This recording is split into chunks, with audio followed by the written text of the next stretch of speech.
Now, FCC agent, decide about to Amana. Now, we decide that. That's how I better to December. See, I walk.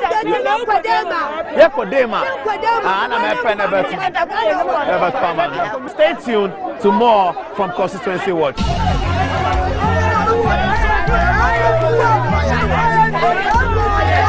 So this is the Ladadeko Tupon constituency, and this is our next constituency report. Now, this is a very interesting constituency. Number by winning, now Kenya by be a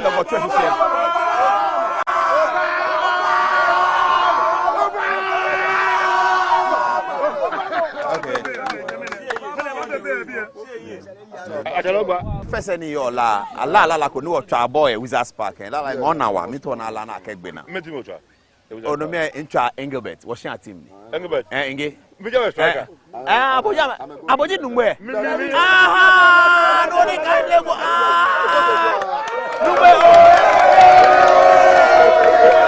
ate taleje o taleni o wa bu taleni ani waye kone eja jo waye kone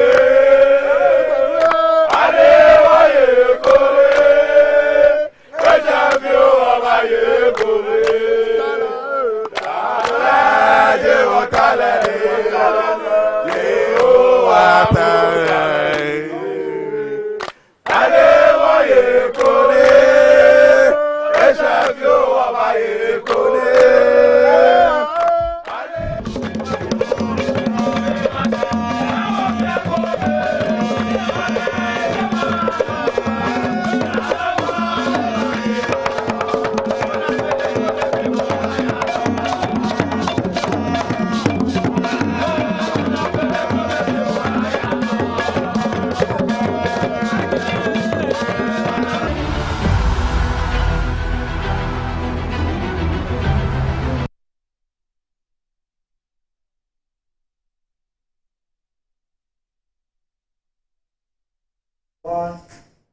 Well, welcome to the show. So today is Thursday traditional, isn't it? So Thursday we either go casual or we go traditional. I have a beautiful smock here. Today is today. We have beautiful stories for you. So what we've done today, this is the 1 year anniversary to the next election. It's going to be a very brutal, feisty election. We're going to take you through what we'll be doing for the election, and we're going to take you back to some of the things we did in 2016. We're just showing some of them, and some of the things we did in 2020, just to tell you what to expect for our coverage for the next election. That's going to be super interesting. Tonight, though, we have a few stories for you. We're going to go to Parliament, and we're going to do some analysis. We've been doing some data crunching. We'll share with you. The New Patriotic Party went to polls last Saturday to elect 137 MPs of the seats that they don't have. So we have looked at the data closely. We're going to show you, of the 137 that the MPP have, which of those 137 could they potentially lose in 2024? And how do we come to the conclusion that they could potentially lose? We come to the conclusion by looking at the margin of victory. So we're going to look at how many of the 137 that the MPP have that was won marginally. That means below 50%, below 48%, close race. Those that were won marginally. We're going to look at that. And then we're going to look at the 137 that the MPP don't have, about which they organized primaries last Saturday. We're going to look at the ones that they lost marginally. And then we're going to do some data crunching analysis. So we're getting back onto the touch screen tonight to do some parliamentary analysis, show you the photographs of some of them, etc., etc. Also, Martin Amidu, the former special prosecutor, has been fighting with the new special prosecutor, our friend Kisia Jabing. We promised you that we'll be sharing with you Kisia Jabing's original budget sent to the government, and we have it now. We'll share it with you tonight. You see the request that he made from the government to facilitate his work, and you will understand why sometimes we have these controversial issues. Tonight, we have a good story about Dr. Kufu Dampare. He held an event with people who are going to be working on elections. And we think that's something he can publish. That's something he should publish. That's okay. What he published on the police websites and all of that, it's okay. We're going to show you some of the photographs, beautiful photographs of service commanders arriving at the police headquarters with the Electoral Commission and all of those who are going to be working around the elections of 2024. So that's That's significant. We're going to show you that, and then we'll balance it that way. Also, we're still hoping to get you the story about the court case, etc., etc. Now, though, we start with what looks like a disturbing story. Have you noticed a young lady, presumably a foreigner, has been arrested, is it? Because she presented documentation for a citizenship. Ghana Immigration Service have arrested her, and she's been linked to a political movement, which is called what do they call it? What is the name of the movement? The New Force, something like that. So, okay, don't get it from me. Michael Angelo has been looking at the story. Let's get onto the touch screen now and find out from him what it is about. Okay, so this is the New Force. This is the good evening. But once Sam Ankra came out and said he's the New Force, what happened to that story? So that's a part of the story. So they released a statement. Who is they? The New Force. We don't know the faces behind it. What we know is that Miss Abusi is one of the representatives. But in terms of who this person, the face is, we don't know as yet.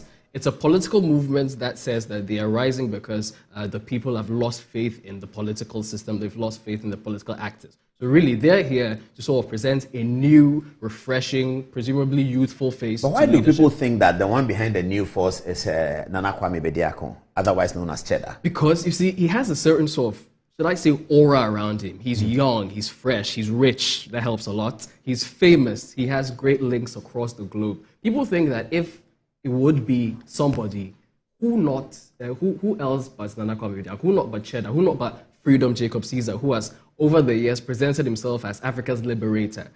Many people know him as Nana Kwame Bediako, but if you're also on social media, you know that he calls himself Freedom Jacob Caesar. He has branded himself as a sort of new age African leader. He has a lot of military sort of gear that he wears, he presents. He has all these photo shoots, making himself look like a presidential sort of personality. So people are just drawing the And then connection. During the Jubilee lobby demonstration, he was out of the country and he sort of gave a speech of sorts, encouraging the demonstrators and telling government to allow the freedoms to work, something like that. But Sam Ankra, once Sam Ankra comes and says, seems to be saying it is him, why are people doubting? Because the movement came and said he's not the one. They actually said that they're considering legal action because they have, for one, their logo, which is for them. They say it's their property, intellectual property. Oh, this is their logo? Yes, the mask. I don't know The what mask, African symbol it is. Okay. They say that... But the colors are not national colors. Red is the most prominent. There's a song, a Christmas carol called Rudolph the Red-Nosed Reindeer. Yes, he had a so shiny that reminds me of that one. Yes. Okay, so what's the story about? What has the lady done? So this individual, her name is Shalimar Abusi. She is the diaspora and the diplomatic engagements rep for the New Force. Now, we know that because the statement published by the New Force claims her as a representative of the organization.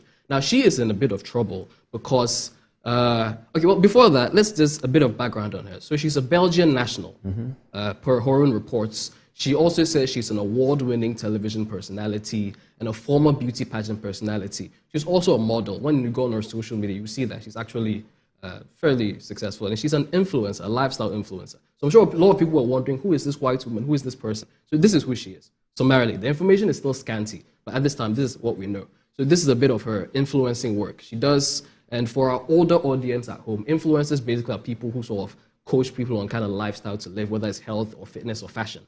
So now, this is the matter.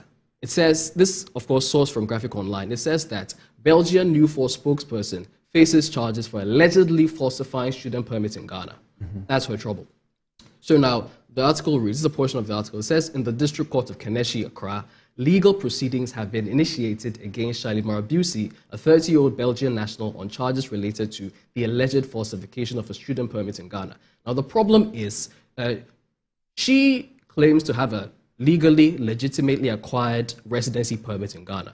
But the issue is the Immigration Authority have investigated her permit, and it has been alleged, it's part of her problems, that in getting that permit, she sort of reportedly falsified some admission with Ghana Christian University College. So she apparently needed that to sort of get that residency permit. Now, the issue is, this college says that they went to check their records in 2017. And they don't find any record of her having been given admission. And so it looks as though she committed fraud to get that residency, and that's why she's in a bit of trouble. So it says that she's accused of violating Section 52, Clause 1I of the Immigration Act 2000, specifically obtaining for yourself a student permit by false declaration. That's the trouble that she's in.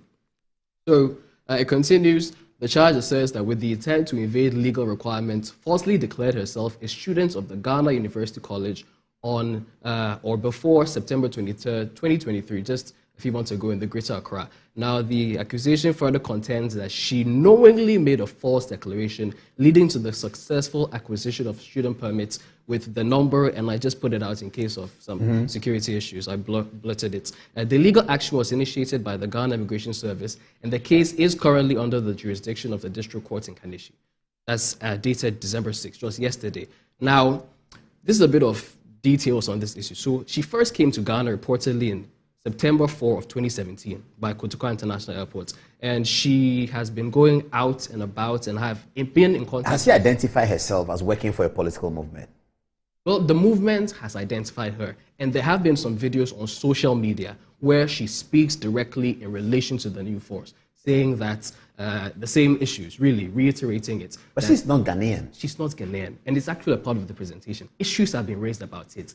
She is not Ghanaian. Not only is she not Ghanaian, white. Therefore, she doesn't have a vote. You see, and beyond that, the questions are, why are you doing advocacy for Ghanaian politics? As a foreigner. As a foreigner, it's not as though white people cannot become Ghanaian by birth or by parentage, but it's you are white, you are foreign. And there are some issues raised around this. So, she's a Belgian national. Belgian. With a Belgian passport. By her own report. So she was hoping to get a Ghanaian stay permit, work permit. She says that she already has it, and her people say that she already has it. So this is sort of some sort of political persecution. So let's move on. All right, this is their response. Who signed it? They don't sign it? There's no signature. There's a press release. It's unsigned, but it has their logo and their signature. Okay. So if it is not from the new force, I suppose their people will later come and say that this is a false communication. But as at now, we believe that it is from them. So this is the gist of it, that she was arrested on 4th December and has since been in NIB custody without formal charges beyond 48 hours. So beyond 48 hours, she's been in custody, but she has not been charged. There are some issues around that. Also, that she has been prevented from receiving legal representation, and also that she was serially questioned, and this is one of the political interests in the story, that she was serially questioned by the security agents about the origin of the new force. And if those people are interested in running for presidential office, but how do we believe them? How do we advocacy. believe them that this is? If the lady has not spoken to her lawyers, how did they speak to her? Have they? Is she on bail? No. So reports say that she's still in custody. She's not out. But if she's in custody, how did they talk to her if she's not been allowed to speak to her lawyers to make this assertion where we don't know whether the NIB will respond or not? Because if you arrest somebody for citizenship issues, do you ask them that, do people want to run for president? I don't know why they ask that question. Anyway, what does they say? The home was searched without a warrant. Also, that her permits, which she legitimately acquired 3 years prior to this period, she had that, but she was still detained. So it's as though, even though she has no problems, you're holding her. Oh, but that's you're holding a passport doesn't mean that it's a genuine passport. That you're holding a Ghana card doesn't mean that it's a genuine Ghana card. The veracity of the Ghana card must be ascertained by the processes. So this paragraph, I'm not so sure about it. That she's held it for 3 years makes it legitimate.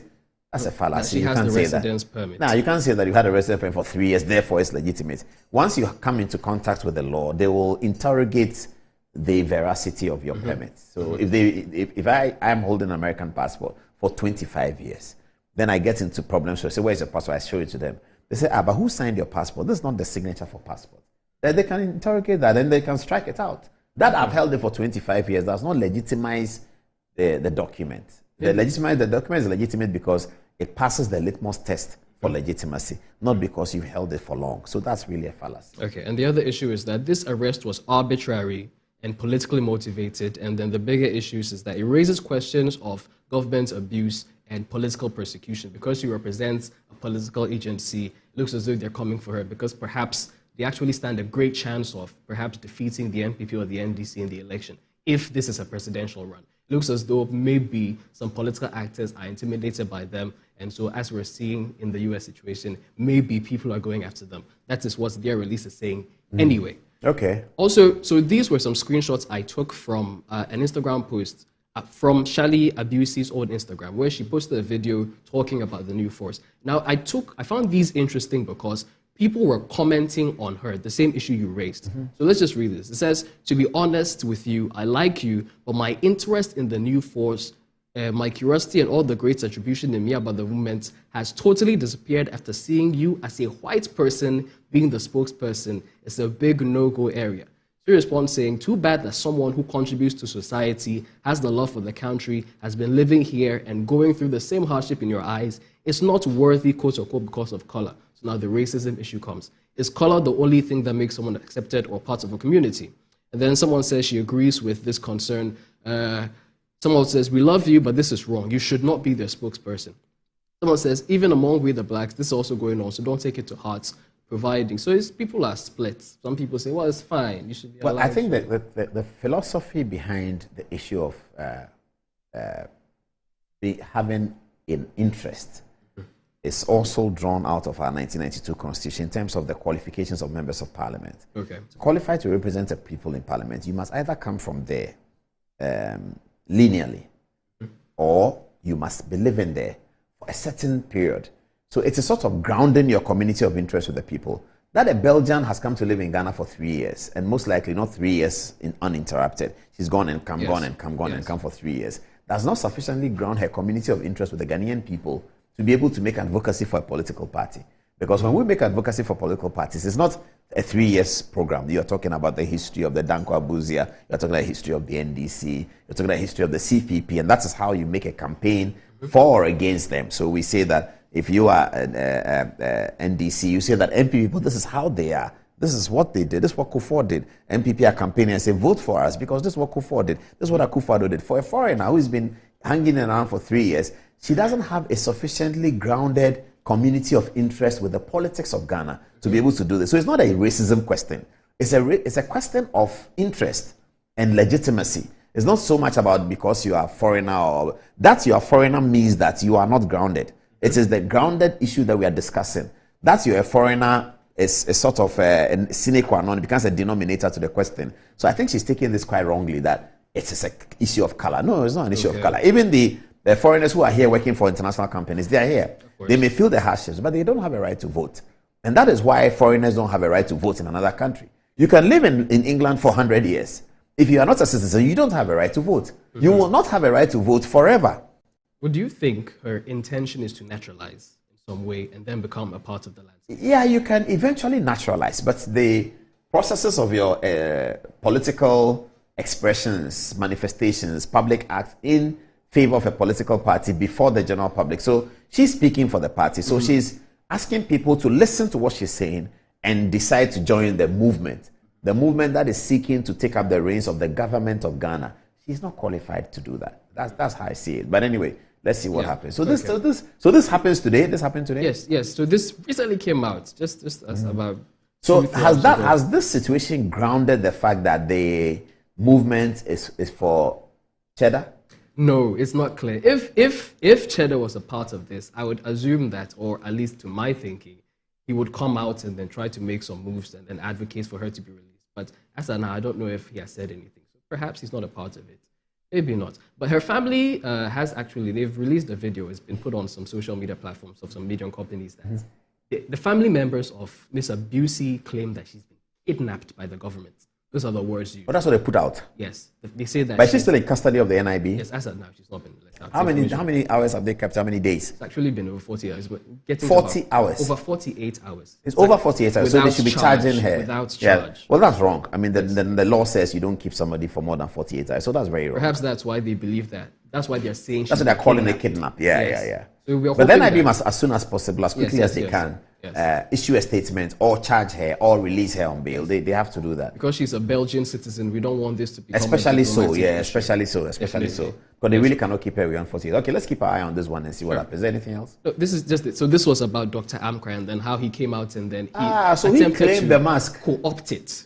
And put it on his chest. Yes, and then to say that he's the one. But then he came out with this post and the hashtag was the newest force. their hashtag is the new force. So it was just a little play on. But he said no mask promises. Yes. Vote Dr. Sam Ankra for the next generation. For the next generation. Yes, and then they came out and said that you've stolen our property and that we are considering legal action. But clearly he's holding the mask. Yeah. Oh, this is graphic design. I know, but he's attached it to himself. Yes. Yes. He has taken on. Yeah. But do they have the patent for it? Do you know? No, it's not clear. That's what we were thinking about reading that.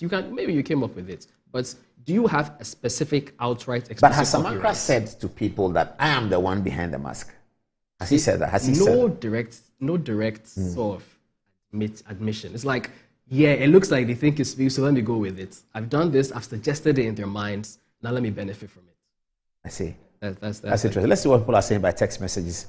But before then, let's listen to Sonny Badu. I hope you have it. Sonny Badu's a cappella. Let's hear that. Let's hear that. It's only a minute or so. Let's hear that. I just love that. And then we'll take our text messages for this segment. We're in your presence. Let it rain. Wow. Pour your rain. Let it fall on me. Ooh. We're in your presence. Let it rain. Pour your rain. Let it fall on me. Open the floodgates. The rest, bro. I believe that. We're going to be there. I can't wait. I just can't wait. We're in your presence. Let it rain. Wow. Pour your rain. Let it fall on me. Ooh. We're in your presence. Let it rain. Pour your rain. Let it fall on me. Open the floodgates. The rest, bro. I believe that. We're going to.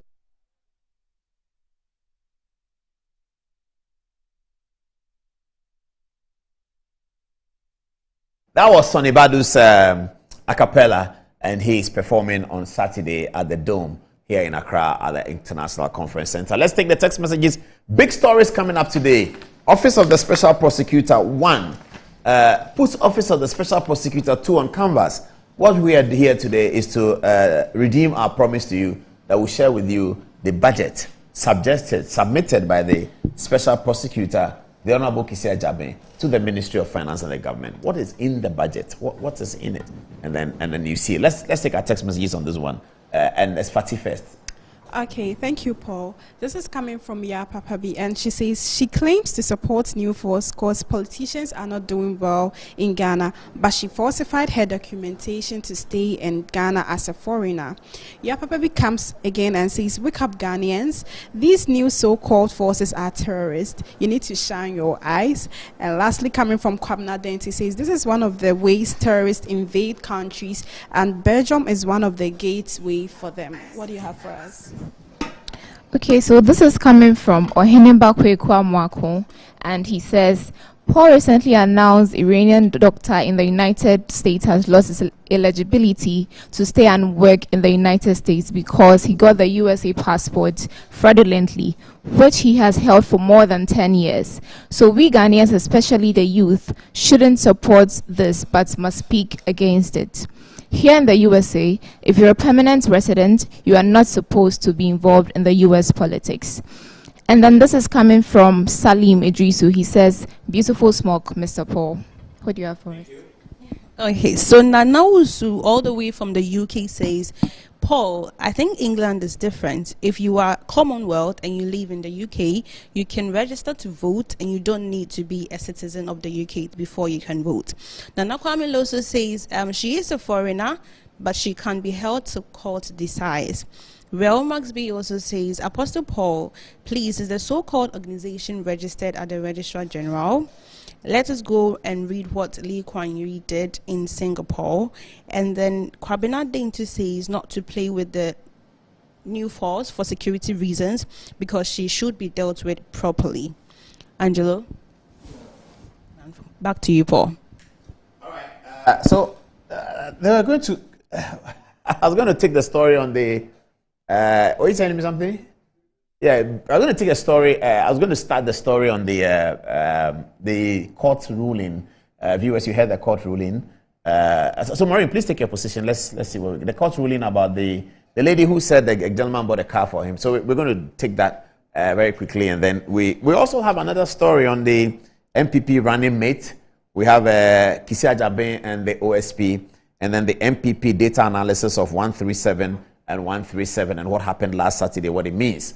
That's how we're going to deal with it. Let me come to you, Maureen. Are you ready for the presentation? Yes, I am. Who are these, by the way? Now, so to the story that has been on everyone's lips, Deborah Seyram Adabla sues the former chief financial officer of First Atlantic Bank. Now, who is Deborah? Okay. Why is she? Hold it. That's a good start. Let me take the wind out of the sail. Let's take the commercial break. We have a 5-minute commercial break. When we come back, Maureen is going to give us the details of what happened in the court case. So, who's winning? It's a surprise. Let's come back. Okay. But this High Court. Yes, and this High Court. They may be progressing. Yes, they may be appealing. And one of the parties has declared, I don't want to review the gender because then you know who won. But do you have a side? Are you biased either way? Oh, you want to pick my brain? Well, you're going to give us a report, an unbiased report. But, an unbiased report. But either intellectually or socially or morally, are you biased one way or the other? Yes, definitely. Okay, I'll ask for the bias when we come. All right, viewers, after the break, we'll get onto the touchscreen and a lot more to come. This Good Evening Ghana is live.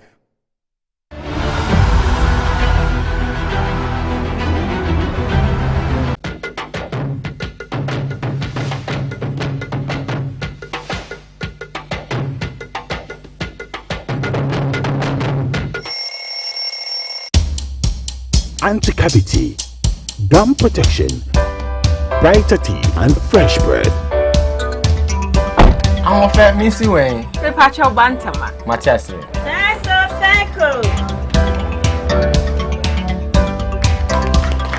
It's her smile. The fresh breath. Me Jidisa we use Cal 360 toothpaste. Some kind. Cal 360 toothpaste. That's Kia. Cal 360 toothpaste.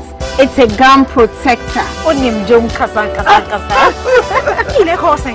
Cal 360 did the way. Its cool mint gives me fresh breath and your confidence booster. You will see so feeling kika when you know Cal 360 toothpaste. Happy smile. Cal 360 toothpaste, anti-cavity, gum protection, brighter teeth, and fresh breath. Cal, happy smile. This advert is FDA approved.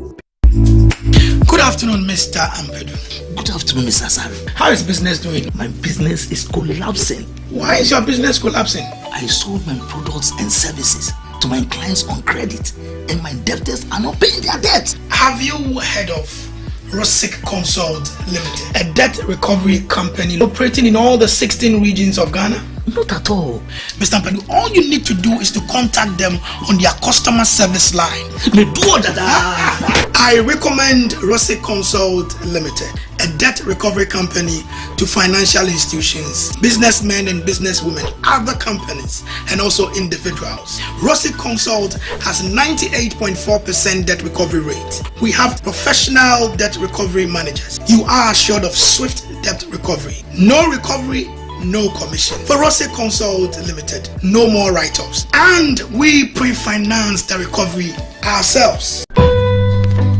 Discover the perfect blend of quality, modern elegance, and affordability with Kingdom Home Real Estate. At Kingdom Home Real Estate, we cater to both local and international clients, offering exceptional housing options in Ebri and Ikropong. Our properties are conveniently located, providing a tranquil atmosphere, top-notch security, and essential amenities such as electricity, water, and backup generators. Our strategic locations offer easy access to popular tourist destinations, all within a 30-minute drive from Accra. Visit us in Ikropong right after the Latte Junction, or in Ebri near the Ebri Girls Senior High School. Alternatively, you can reach us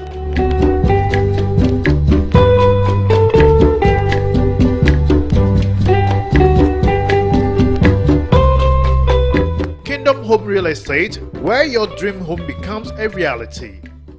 A banner Hisense fridge, any freezer range now. A demonstronko. No cranny say Hisense fridge, any freezer dear. Hey, papa. A che. A train nam kania. Na bonus so dear. A dafon boko. Fridge and a freezer no. Size ben na ope. Model ben na ope. You nini nebi wo homa ho. You water dispenser dear. Ice maker. Any or double draw. Yawo inverter technology wom. And no tre say the enyinam kanea no be kosoro aba from bia. And say fridge ne da. High sense fridge for Freddy abane de edutwam. E was screen mu a. Aboa ma ye niam bebre wo wujade. Enya afi na abetwetwe niam bi atata fridge na. Emra wo de ade agu fridge mu a na ice ya chi no na wo yi a enyi no. Etwam. High sense the frost free fridge aba. Ayakayo say High Sense Nkwanema 5 years manufacturer defect warranty. High Sense, everyday prices for everyday people. Enjoy the fruits of your labor, they say. But as humans, aging and physical infirmity stands our way of enjoying our mansions and homes. It often becomes challenging, if not impossible, to use our stairways day in, day out. With portable American pneumatic vacuum elevators, PVs, you are assured of unlimited enjoyment of your mansions and homes. It's a self-supported elevator for vertical movement of humans and goods at homes and offices. The original comes in 3 custom-made models with wheelchair accessibility. Call it luxury, but it's a necessary imperative for vertical mobility. Do not let aging or infirmity limit you. Get one for your easy vertical mobility at home. It's affordable and can be installed in just 3 days without modification to your existing building. It's however easier to incorporate it at the construction stage. We also have traditional Fuji elevators and escalators for your high-rise buildings and malls. Visit Lifts and Elevators Company Limited at Sakumono for your elevators nationwide. For free consultation to call or WhatsApp us on 0200-535-515. Lifts and Elevators, the elevator people. For over 20 years of serving the world with herbal and alternative medicine, we've been successful in treating complicated medical conditions with a perfect combination of herbal and alternative methods of treatments like homeopathy, naturopathy, reflexology, and many more. We deliver excellent and effective service to people from all walks of life through scientific and traditional means. We have a well-equipped laboratory with advanced diagnostic and treatment devices to help detect your illness, so we know the right medication to be given. At Amen Scientific Herbal and Alternative Medical Hospital, we are proud manufacturers of our own herbal medication.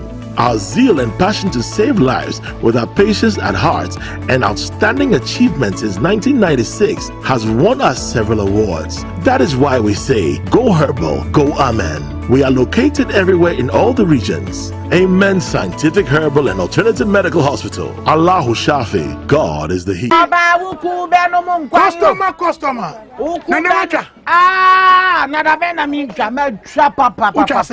Mika 10 Ghana. 10 Ghana. 10 Ghana cities. Nanu no dia, say na obenya. 10 Ghana cities no. Media. 54,000 Ghana cities. 54,000. 540 million. Here. Yeah, the one na make ka me di ehun. Skase. Yeah.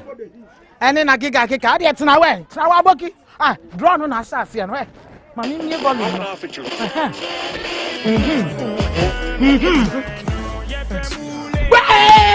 Customer! One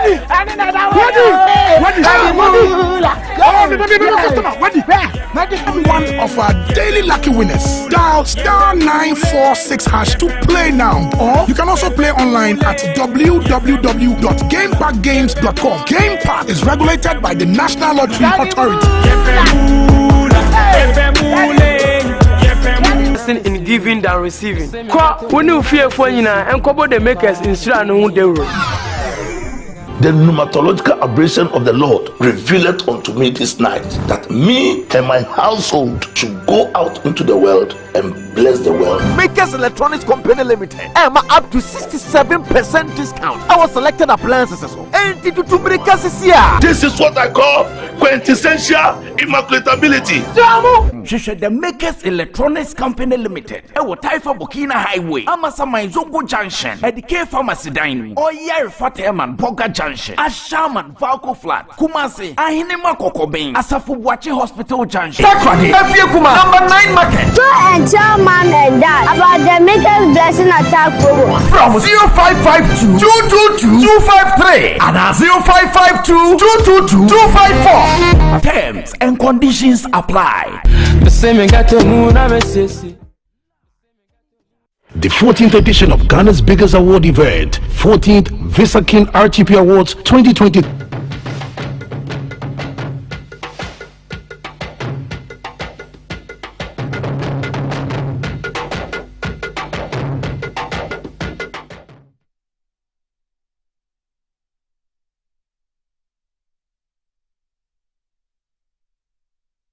Welcome back to the show. It's 3 minutes at the top of the hour, 10 o'clock, and this is still Good Evening Ghana. Next, coming up on the show, our stories include the passing of the budgets by Parliament, the analysis of the MPP's event on Saturday. What does it mean? What's the data suggesting to us? Who is going to win what and who is going to lose what? The key battles to be looked at from the orphan constituencies that the MPP chose their running mate. So we're going to look, for instance, pick Tertiary and look at Dr. Okoboy and the incumbent, what's going to happen, what's the results for the last election, etc., etc. And then we have a story on Dr. Baomia's running mate situation. And then we will get to the IGP and our constituency ward videos. Then we have our big story, Honorable Kisia Jabin, his request to government for the kinds of things he said he needed to conduct affairs at the Office of the Special Prosecutor. Let's get back to the High Courts now. And Maureen is ready. She is our court reporter for this one. And okay, let's start again. So who are these? Thank you, Paul. So we have here Deborah Seram Adabla, and she undertook her NSS at First Atlantic Bank. What's NSS? Oh, National Service, yes. She undertook her National Service at First Atlantic Bank. And on my right here, we have the former Chief Financial Officer of First Atlantic Bank. He's no longer the Chief Financial Officer. And in a crazy twist that most people describe as novel, Deborah sued Mr. Ernest Kwesi Nimako. And then the thing is, why is she suing Mr. Ernest Kwesi Nimako? So according to Deborah, and she's saying that when she was working at the bank, she's saying that Mr. Nimako was making sexual advances towards her. And seeing that he was a male, in a superior position, she felt as though her life would become a nightmare if she didn't give in to these sexual advances made by Mr. Nimako. And again, she described in her, her statement of claim that other women who were approached with these kind of sexual advances by other men in the bank, if they didn't give in to these sexual advances, they went on to experience what she describes as a nightmare. So in order for her not to experience that, she decided to give in to Mr. Nimako's sexual demands, and they entered into a parallel relationship. And according to Deborah, one of the enticing considerations that Mr. Nimako proposed to her, which made her agree to enter into this parallel relationship, is that one, she should not, take up contract with the bank after her NSS was over. And in exchange for that, he promised one, an allowance of 3,000 Ghana cedis each month. He also promised to pay for her accommodation for a period of 3 years. He promised to buy her a vehicle. He promised to pay for her medical bills. He promised to give her a lump sum to start a business and to generally take care of her. What medical bills means what? So if she has to go to the hospital, because she said she was on family planning methods. So she needed to go to the hospital, pay for all those kind of things. So she said that Mr. Nimako promised to take care of those medical bills. Okay, what was Nimako's response to these in the statement of claim? Now, Nimako was saying that, and his lawyer heavily based the fact that her claims is born out of what he calls an illegal contract. And he's illegal? Illegal, yes. Mm-hmm. And in law, when a transaction or a contract, when it goes against public policy, it tends to be something immoral, something illegal. And when you look at the nature of their relationship, being a sexual nature between, a boss, people working in the same environment, and taking advantage of that, this is illegal because this is a married man. And is it illegal or immoral, or is both? So once it's born out of immorality, then it becomes an illegal contract. And the court will not allow you to benefit from something that you entered into. That's illegal. Mm-hmm. Yeah, so when she went to court, that's what Mr. Nimako's lawyer is saying, that the agreement and the nature of what she was demanding for the car, the money, the general taking care of her rent and everything, it was on the basis of sexual services. So she was unable to point or pinpoint to one particular thing that she did outside the provision of the sexual services to Mr. Nimako that should warrant her to get those things that she's claiming. To your legal mind, would it have been different if, for instance, she was alleging that Mr. Nimako promised to marry her and towards that promise, promised her to do these things? would that also have been held by the lawyer as illegal? Definitely not. To your legal mind? Yes, to my legal mind. Mm-hmm. If Mr. Nimaku was single, not married, and he promised to marry her, and he gave her these things, But even if Nimaku was in a marriage that was potentially polygamous, will that still be, so not married, yes, we all understand. But assuming that he's in a marriage that is potentially polygamous, like a traditional marriage, will that also legitimize her claims to your legal mind? Would. Yes, it would. So did the court accept what Nimaku's lawyers were saying? Yes, the court accepted it because, again, according to the court, Deborah is trying to benefit from something when she entered into, and this is an illegal contract. Again, it goes against public policy. Their sexual relationship goes against public policy. It goes against societal norms, in our country here.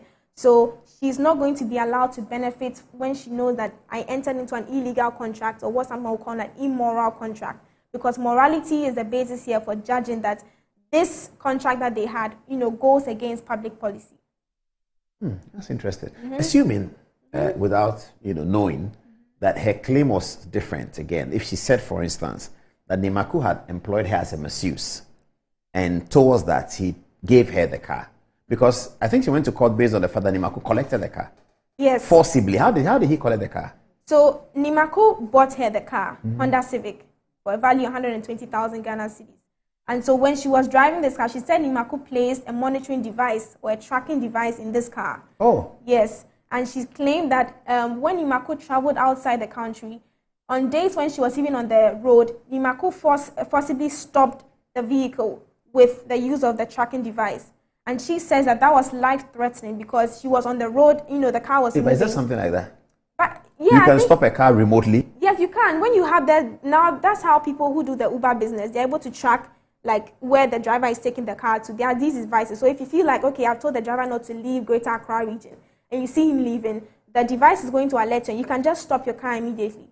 And I see. Yeah, and wherever the car is, you can just go pick it up and tell the person, I told you not to leave So when you stop the car will stop? It will stop. So if you are in Dankwa Circle, the runabout, or you are in... on the highway, motorway, it will stop. Asokwa driving towards Amekom. It will stop. It will stop. It will stop. Really? Yes. So Attack Market Circle. It will stop. It will stop. It will stop. Just stop. Just stop. Somebody will hit you from the back. Exactly. So that's what she was claiming, that experience was life-threatening. She could have gotten into an accident. Did Nimaku admit that he had stopped the car? He admitted it. Okay. But she is saying that after he stopped the car, right, I think she crashed into someone a bit. So she said she had to take the car for repairs. Mm-hmm. And according to her, the repairs cost her 10,000 Ghana cedis. Mm-hmm. And she's saying that while the car was at the mechanic shop, she's saying that Nimaku came to the mechanic shop and showed them title documents to the car. Unknowingly, she said that Nimaku had actually registered the car he bought for her in his name. So she was not aware, according to what she's saying, that the car was not registered. But has she ever seen the documents before? Did that come up in... She didn't mention whether she has seen a document before, but she said she was surprised when she was informed by the mechanics that a man has come holding documents saying that this car belongs to him, and he wants us to release it, the vehicle to him. And so that's part of the process where they started having some difficulties in their parallel relationship. And so there was a back and forth where the mechanics tried to prevent Mr. Nimaku from taking the car back to wherever he was taking it to. And according to her, when she finally took the car from the mechanics to her house, she claims that Mr. Nimaku brought one of the security guards at First Atlantic Bank, and then they came to forcefully, take the car from her house, embarrassing her in front of her neighbors, people who she says that they hold her in high estimation. She felt very embarrassed by that act. And so that is the whole. So when she went to court, she's claiming, one, that Nimaku should register the car in her name. Secondly, that he should pay her back the 10,000 Ghana cedis that she spent repairing the car. And she also wanted Mr. Nimaku to hold up his end of the bargain. That's by continuing to give her the 3,000 Ghana cedis a month allowance and paying for her rental accommodation. But the relationship had broken down. Yes, it had broken down. So did she want the relationship to restart? No, she didn't want the relationship to restart. No, that's not what she's asking for. But she wanted the, as they say, the perquisites of the relationship to remain. Yes, she's saying that you promised, she's saying that, okay, I was working at a bank, NSS, and I was about to take up contract right after the NS to work with the bank. Now you tell me that I shouldn't take up the contract to work with the bank, and in exchange, you said you're going to... What could have been Nimaku's reason to say a young lady don't work? What's the reason? What could have been the reason? I'd like to hear your response. For why I'm wondering because it is in her interest, and I believe in his interest for her to be working. As a young woman, she's a national service, so straight from university, she has an opportunity to work at the same bank. She shouldn't. I'm not quite sure what the terms of their relationship was, but I would have thought that's good for everyone. Anyway. Yes, I mean, like I say, I'm not quite sure why he demanded her to stop working at the bank, or even I think she stopped working altogether because according to what she's saying, she was relying on the 3,000 cedis a month allowance. Did the court ask to see the car?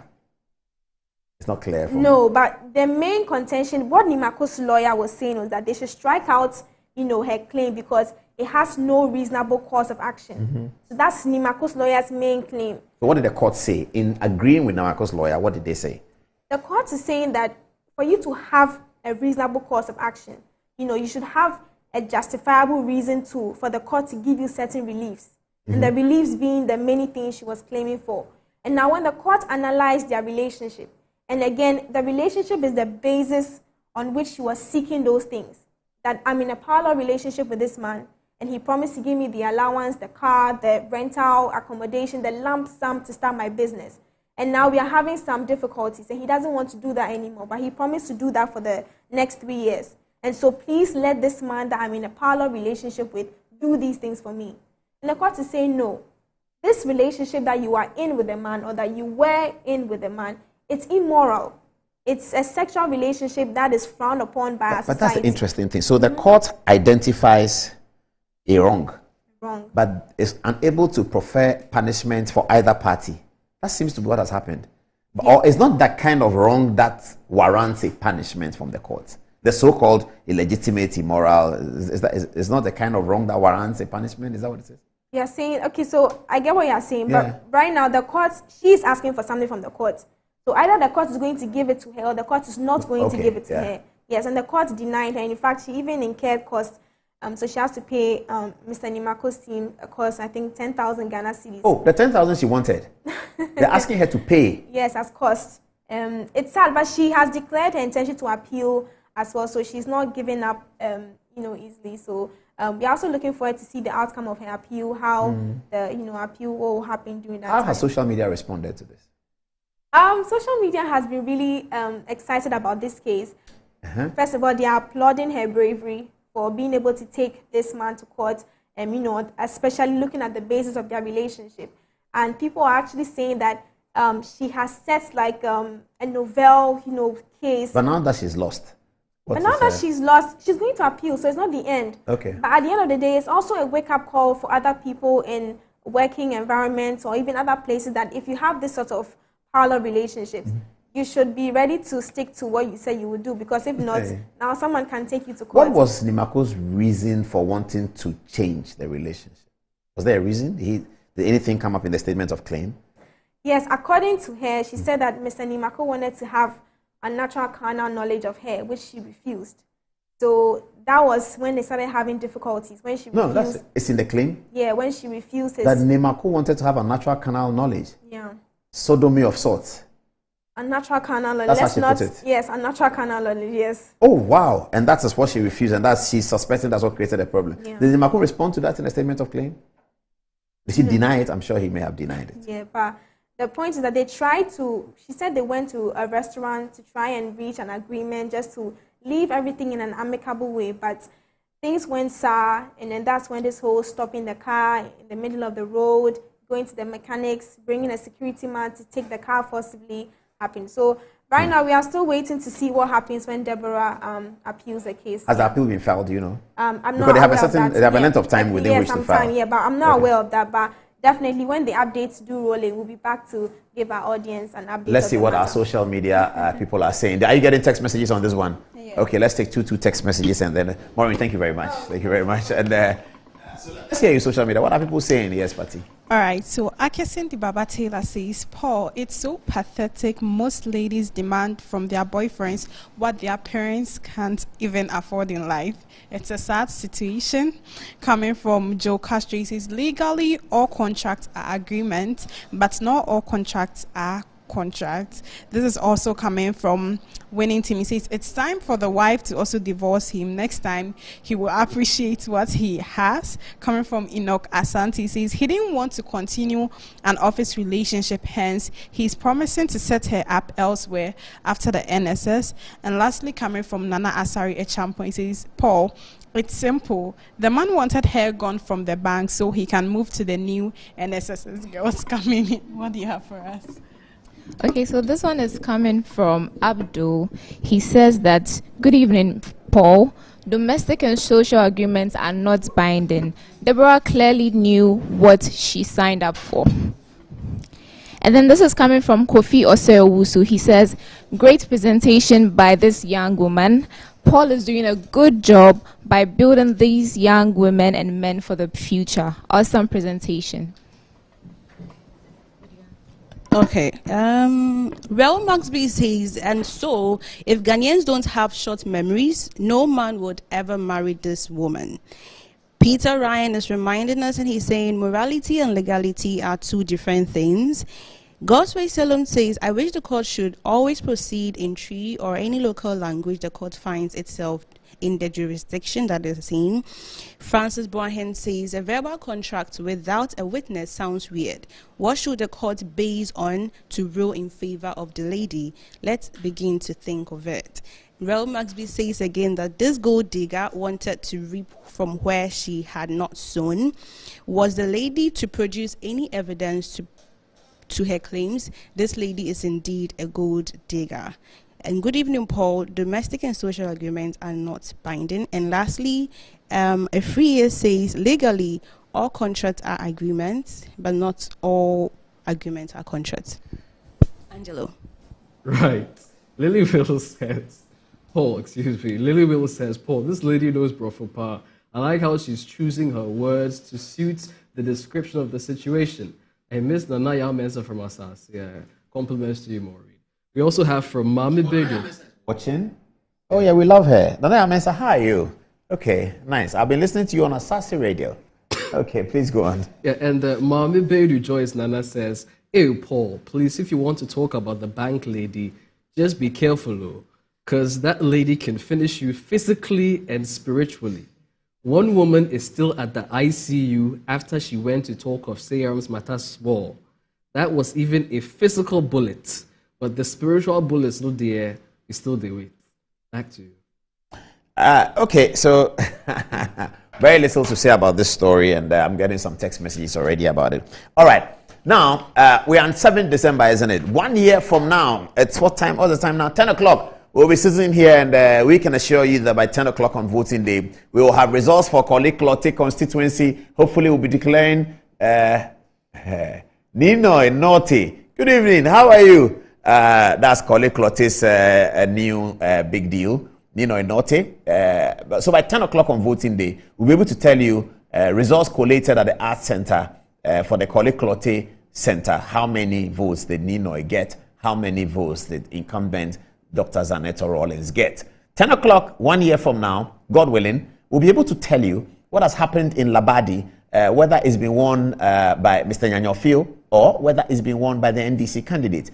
10 o'clock, we'll be able to tell you whether in Lejokuku, whether Dr. Okoboy has won or whether he has been defeated again. And then we'll be able to tell you what's happening in Nungwa. All the way in Kumasi, we'll be talking to you. But before the 7th December, 6 months before, we're going to begin our Constituency Watch. What is Constituency Watch? Constituency Watch takes us around the country to look at what people are doing, and sometimes we do surveys and ask people who they are going to vote for, how they are going to vote for. We go to Constituency Watch with a big team. We're going to be recruiting some young people. Those of you who are interested who know people who work with us, you can tell them. We're going to travel across, and this is a bigger election. We're going to have a bigger team, so we're going to be divided. I will be in Western region somewhere. The other team could be in Northern region, and we'll bring you the videos together.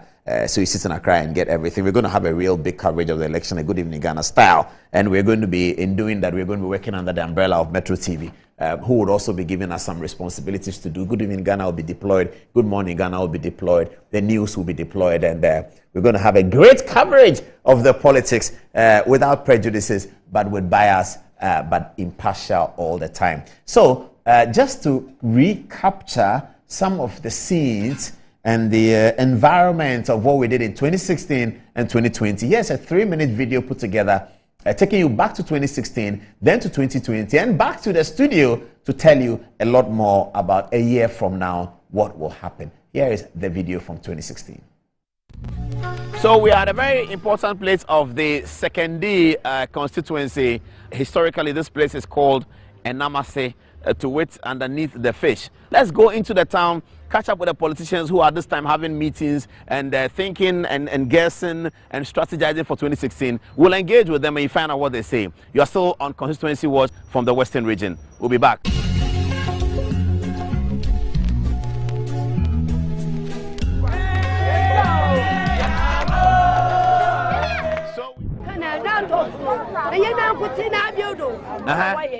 Onya mahama na kusi na bedo wa light.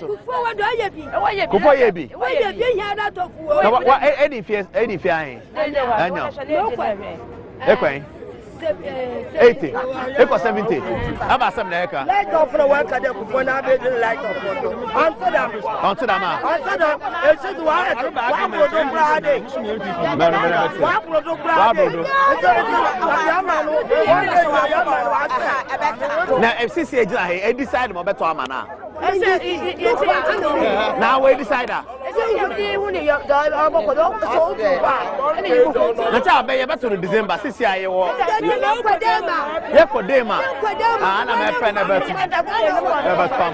Stay tuned to more from Constituency Watch.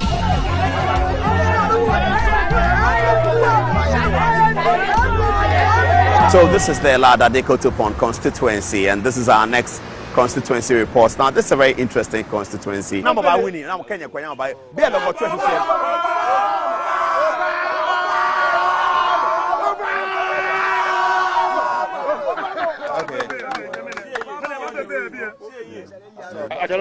First any yo la ala ko ni wo twa boy Wizards Park la like on na wa mi to na la na akegbe na meti mo twa o no me ntwa Engelbert wo hia team Engelbert Enge mi je striker aboji numwe aha no ni ka lego numwe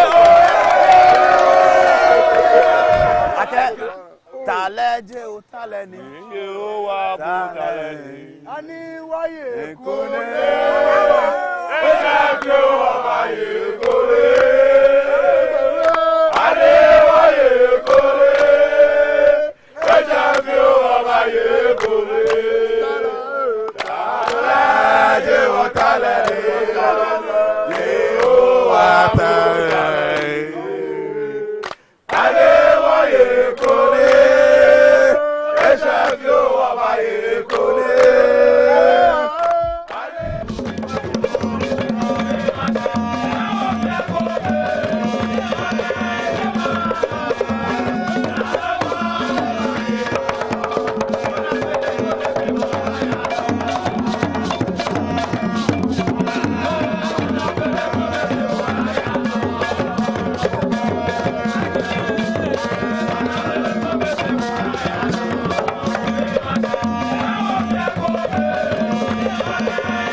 More excitement coming up, and no one covers the constituencies better than we do. And we've been doing it for that long. I looked at the video with a lot of nostalgia, especially the Western region one. We'll be doing it all over again, and hopefully we'll get there. Okay, so whilst we were showing you that Dr. Dampare is doing something very good, now, at least now, so he held this all-important meeting where he brought together all the people who are going to be concerned about the elections, including the Electoral Commissioner, Madam Jean Mensah, the top commanders of the police, those of the military. And you see, this is a photograph that I like. He's meeting the CDS and saluting him at the arrival. I really love this one. And then you see Dr. Dampare welcoming the CDS to the event. And I think this will be the first time we've had something like that, a year to election, where all the security couples are coming together to discuss the election. And they brought the Electoral Commission there. So how many polling stations are you going to have? She's going to tell them I have 38,000 polling stations. Maybe I'm going to add 6,000 more polling stations. Political parties are there. That's beautiful. And I have a favorite photograph. This is one of my favorite. I have a really favorite photograph that we'll be getting to. Dr. Dampare and Jean Mensah. And this is the guard of honor being inspected by the Chief of Defense Staff. And the guard of honor was mounted by police ladies. Particularly impressive. This is the police lady taking him round, and this is the days. I'm sure that they are saluting the guard of honor as they arrive. This is particularly impressive. The chief fire officer was also there. They're all part of the security services. He also inspected the guard of honor. I believe all the arrivals. The director of immigration also available, or also inspected the guard of honor at the police headquarters. This was all done at the police headquarters. I'm looking for that favorite. I think this is it. This is my favorite photograph. You see, when it comes to the drill on the square, I think that the police are better than the military. We used to hear that when we were younger, but those of us who came from the military, we didn't like that. We thought that the military is better than the police. But when you grow and you look at the drill on the square, I think the police are better. Look at this photograph. Put the photograph on the TV, let them see. I think this is just fantastic. Look at the straightness of the line. I mean, Ghana police looks really, really good. You would think this is American police or British. This is excellent. Viewers, check the line on the ground. Look at the straightness of the line. Look at their shoes, their white socks. Charlie, this is brutal. This one is my favorite photograph. This is so good, so encouraging. This was super, very, very well done. I'm sure they did rehearsals upon rehearsals. I'd like to congratulate the police and those who conducted the parade on that event. This was really good. This was really, really good. Look at this as well. They line up like that beautifully before at the police headquarters. This one, this is the thing Dampare has done in the last so many years. That is good. Otherwise, you see, this is what you should be doing. This pity party and crying and those things he should stop. He's focused on the work. When he does the work, we'll tell him that he's doing the work. We'll congratulate him. But the other things he does, going to take picture with school children, buying cocoa and Katia, that's not part of IGP. This is IGP's work. This one is IGP's work. IGP calls all people, police people, come to the police headquarters. Let's discuss the election. That's IGP's work. Not I buying cocoa and Katia and telling us that I buy cocoa. We don't need that. But this was good. This was very, very good. And the police band, the traditional police band, and of course, the general public was there to see the drill. And some of these children will look at the drill and want to be immigration. They want to be fire service. They want to be police. They want to be military. That's great. That's not bad at all. All of them were there. And this is another beautiful photograph.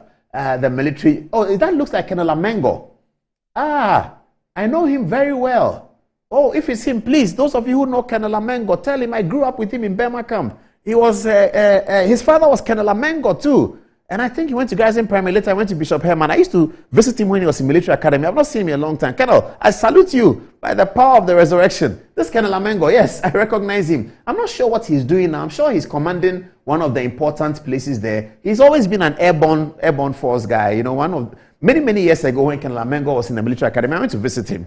Because I knew him from Burma camp, and I used to go to military academy to visit them because I was disappointed I couldn't go. I was not allowed to go, whatever the story is. So I used to go there to visit them. And Kalamengo told me once when he was a senior cadet that the military completely changes. He was telling me, he calls me, they all call me Kweku. He said, Kweku, listen, the military completely changes. I said, what has happened? He says, one day we went to the bush to do an exercise. And then you find out that by the time you become a senior cadet, where there's a threat in the exercise, that is where you are going because you want to overcome the threat. I said, well, that's what happens. He said, yes, that's what happens. When we're junior cadets, we didn't understand. Now I'm a senior cadet. We go to the bush and the threat is there, and I'm going for the threat. And that is leadership. I remember that clearly. And now he's become a colonel. That's Colonel Amengo in there. Let me see this other officer. This other colonel, I don't know him. But this is certainly Colonel Amengo. This is a very, very good photograph. Colonel, I salute you.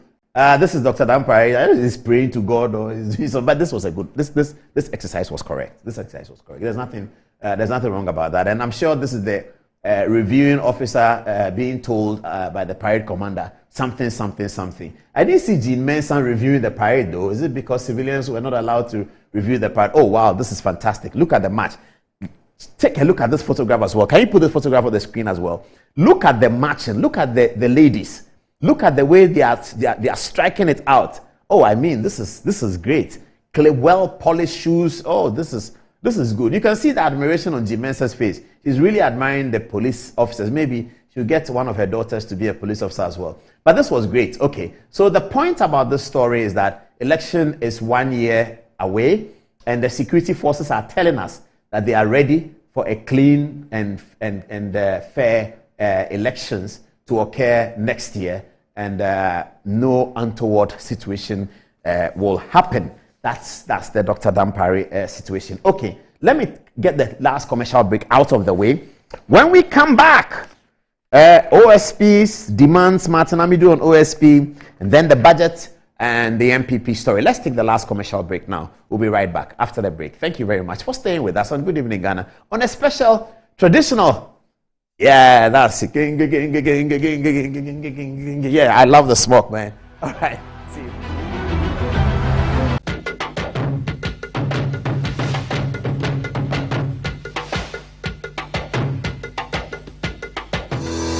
Enjoy the fruits of your labor, they say. But as humans, aging and physical infirmity stands our way of enjoying our mansions and homes. It often becomes challenging, if not impossible, to use our stairways day in, day out. With portable American pneumatic vacuum elevators, PVs, you are assured of unlimited enjoyment of your mansions and homes. It's a self-supported elevator for vertical movement of humans and goods at homes and offices. The original comes in 3 custom-made models with wheelchair accessibility. Call it luxury, but it's a necessary imperative for vertical mobility. Do not let aging or infirmity limit you. Get one for your easy vertical mobility at home. It's affordable and can be installed in just 3 days without modification to your existing building. It's however easier to incorporate it at the construction stage. We also have traditional Fuji elevators and escalators for your high-rise buildings and malls. Visit Lifts and Elevators Company Limited at Sakumono for your elevators nationwide. For free consultation to call or WhatsApp us on 0200-535-515. Lifts and Elevators, the elevator people. My son, there's more blessing in giving than receiving. When you fear for you and couple the makers in The pneumatological aberration of the Lord revealeth unto me this night, that me and my household should go out into the world and bless the world. Makers Electronics Company Limited. Up to 67% discount. Our selected appliances. This is what I call quintessential immaculatability. The Makers Electronics Company Limited. Taifa Burkina Highway. Amasama Zongo Junction. At the K Pharmacy Dining. Oyer Fateman Boga Junction. Ashaman Valco Flat. Kumasi. Ahinema Kokobin. Asafu Bwachi Hospital Junction. Sakradi. Number 9 Market. Tell mom and dad about the Makers Blessing Attack program. From 0552 222 253 and 0552 222 254. Terms and conditions apply.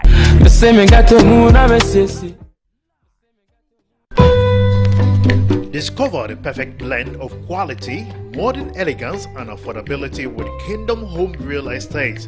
At Kingdom Home Real Estate, we cater to both local and international clients, offering exceptional housing options in Ebri and Ikropong. Our properties are conveniently located, providing a tranquil atmosphere, top-notch security, and essential amenities such as electricity, water, and backup generators. Our strategic locations offer easy access to popular tourist destinations, all within a 30-minute drive from Accra. Visit us in Ikropong right after the Latte Junction, or in Ebri near the Ebri Girls Senior High School. Alternatively, you can reach us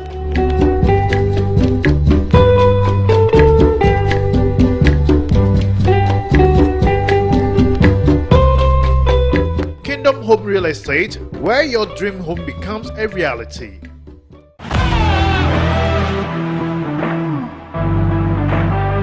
The biggest car center in Ghana, offering unparalleled round-the-clock service in autos and accessories. Nadam Autofix is the biggest distributors of used tires in Ghana, offering first-grade second-hand car tires of all rim sizes at both wholesale and retail prices. We are also the leading name in car sensor diagnostics, corrections and sales of car accessories. We excel in car washing and detailing with state-of-the-art steam engine washing machines that keep water away from your engine, ensuring a clean, healthy and responsive engine. Nadom Autofix, the first name in servicing, car accessories and car washing. Visit us today and experience the world of class difference. Find us today at Asoridaho, directly opposite Dansoman KFC and the Shell filling station. For more details, you can call us on 0503 244 266 or 0535 339823. Nado Motofix, Wukwain Sunyonko Papa.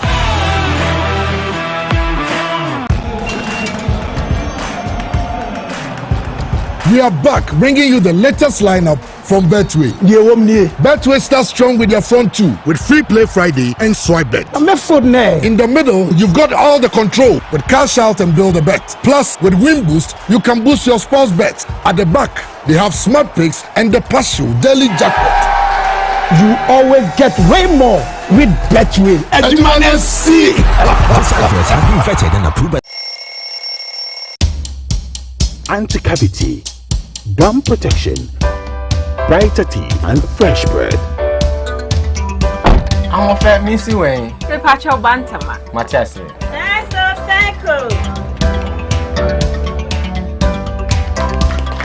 It's her smile, the fresh breath. Me Jidi said we use Cal 360 toothpaste. Some kind. Cal 360 toothpaste. That's Kia. Cal 360 toothpaste.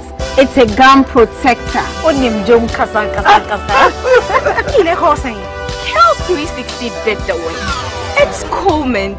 Gives me fresh breath and your confidence booster.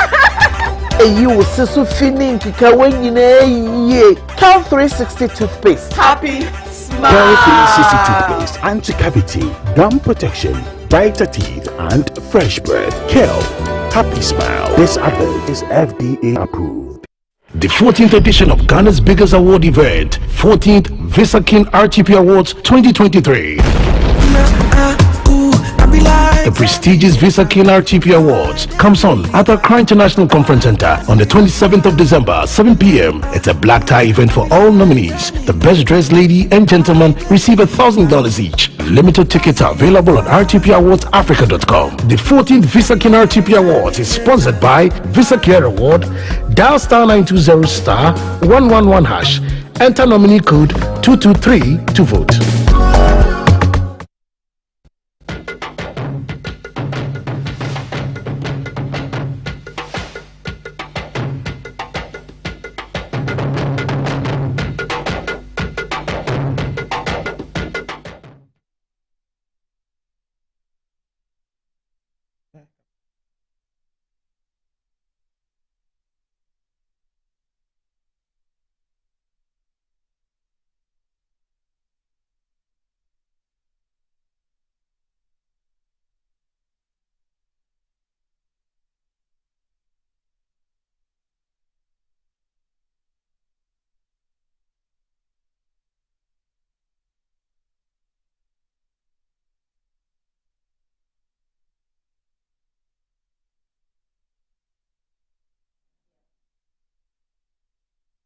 You're on? Okay. Good evening and welcome again to Good Evening Ghana. Nino Enote sent me a text. Let me read it. Nino Enote is the candidate for Osu. And he says, "Good evening, my brother Paul. Always a pleasure to listen to your program. Very factual analysis. I want to use this medium to thank all Clote Corley delegates. 838 out of 1058 was a great show of love and support. We are going for the seats this time with unity." Nino Enote, and also congratulations to Prince Apia Deborah, who I understand stood down at the last minute for Nino Enote to become. That's going to be a fierce contest. You can see on the screen there, Nino Enote. We'll get to that in a minute. Let's go on the touch screen. And people have sent me a text that what song were you singing with the Labadi people in 2016? You don't understand, Ga. Incidentally, as they asked me that question, I understood that I sort of noticed that the words of that song is the same as the president has been saying, the battle is the Lord's. So it's called Tale. Tale means like a contest, like a battle, like a strife. It says Tale, Je wo Tale ni. That is to say, the battle is not ours. Yehovah Tale ni. That is to say, the battle is the Lord's. Ibahani wa yenkuni, he will grant us or give us victory. Ishefio ni wa yenkuni, in a little while, we will be victorious. So you rhyme that Tale, Je wo Tale ni. Forgive my voice, please. Yehovah Tale ni. Ibahani wa yenkuni. Eshefio wa yenkuni. Yehovah hane wa yenkuni. Eshefio wa yenkuni. Tale, tale. Je wo Tale ni. Yehovah Tale ni. Yehovah hane wa yenkuni. Eshefio wa yenkuni. Yehovah hane wa yenkuni. Eshefio wa yenkuni. O Tale, tale. Je wo Tale ni, Yehovah. This is Reverend Sam Kranchankra that we've paired with Dr. Bawumia. But why? Okay, that's a good one, isn't it? So they say that maybe there's a religious ticket, Muslim ticket, and Dr. Kranchankra is quite powerful, isn't he? And Dr. Kranchankra knows the song I'm singing, Tale, Je wo Tale, and he likes it. Yehovah Tale ni.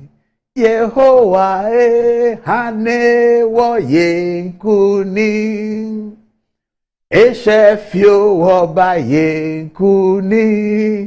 Yesu hane wa yenkuni. Eshefio wa yenkuni. Tale, Je wo Tale. And Charlie, play the Constituency Watch again. And then we come to the text message. And then we come to the big story on OSP. Play the Constituency Watch again. But yes, this is for your own consumption. No comment, no comment. We didn't make any comment. We are just showing something. It's for your own consumption. No comment, no comment. Yehovah Banwa Yenkuni. Please play the video again. It's 3 minutes long. So we are at a very important place of the Sekondi constituency.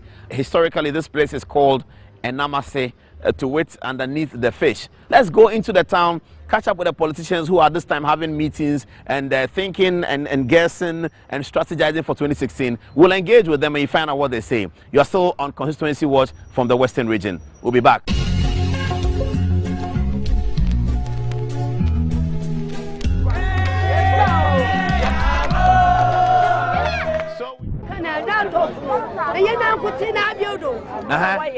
Onya mahama na kusi na bedo oya light. Kufo yebi. Wa edi fi ayin. Enyo. Ekwen. 80. Eko 70. Aba 7 eka. Light off the work at the Kufo na be light off. Answer them. Answer them. It says why product Friday. What product Friday. Now FCC agent he decide mo beto amana. Now we decide that. Let's have be beto to December 6 year ye wo. Ye kodema. Na me friend beto. Stay tuned to more from Constituency Watch.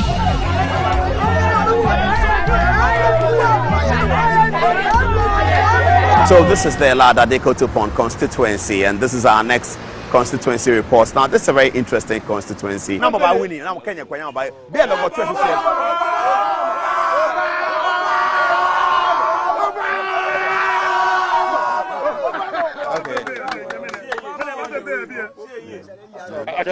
First any your la la ko no twa boy Wizards Park la like on hour me to na la na kegbena oh no me intra Engelbert what's your team Engelbert Enge Bijo striker aboji numwe aha no ni kai level numwe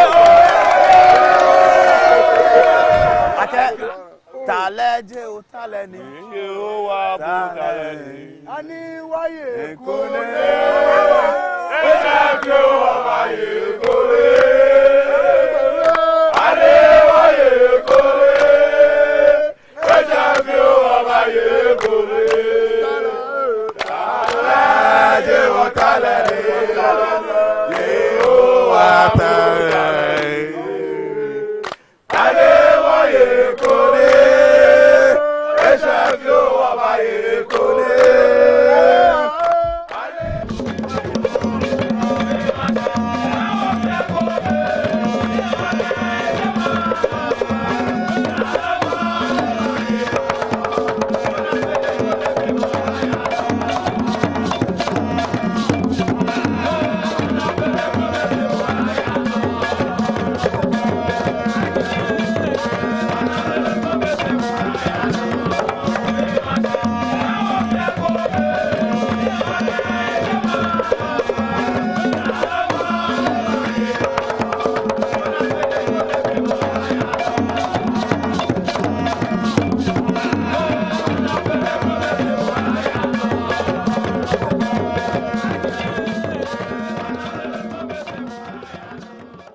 Bellamundi has published something.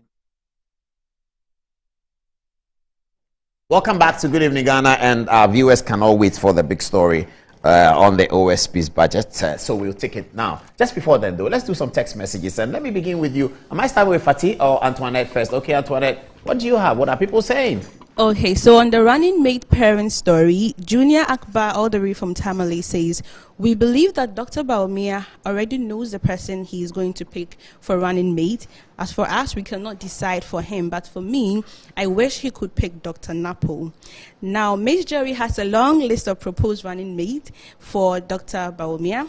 First on her list is Apostle Opoku Oyina, Matthew Opoku Prempe, Dr. Yao Edichum, Engineer Kwabene Japan, Reverend Dr. Boedi Nyameche from Makers House Chapel, Honorable Ben Asante, Bernard Avle, Kwame Sefakai, Dr. Kwabena Dufour, Kunedu Ajeman Rollins, Honorable Kennedy Japan, and lastly, Honorable Alan Tremantin. Okay. Now to the story on the police, the service commanders. Ofosu Samuel Etuahene says, Paul, why did you skip the Director General of the prisons when you were introducing the service commanders? Prisons play important role in national security as much as all the other security agencies. Samuel Ofosu Ba also says, Paul, and your lovely disciples, the security forces met to discuss how they will see to crack down all miscreants who will create hooliganism on the election day.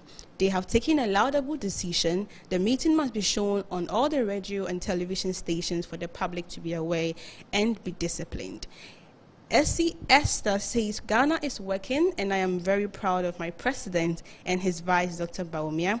Apostle Paul, I think the credit should go to Nanadu, who has resourced the police from top to toe. And lastly, Articulate Alfred from Sunyani says, this is uniquely unique.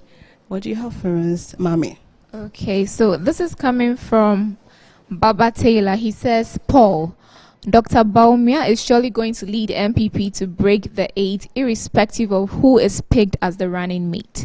Ghanaians have so much trust and confidence in DMB because he's competent, and his digitization agenda is really positively turning the economy around.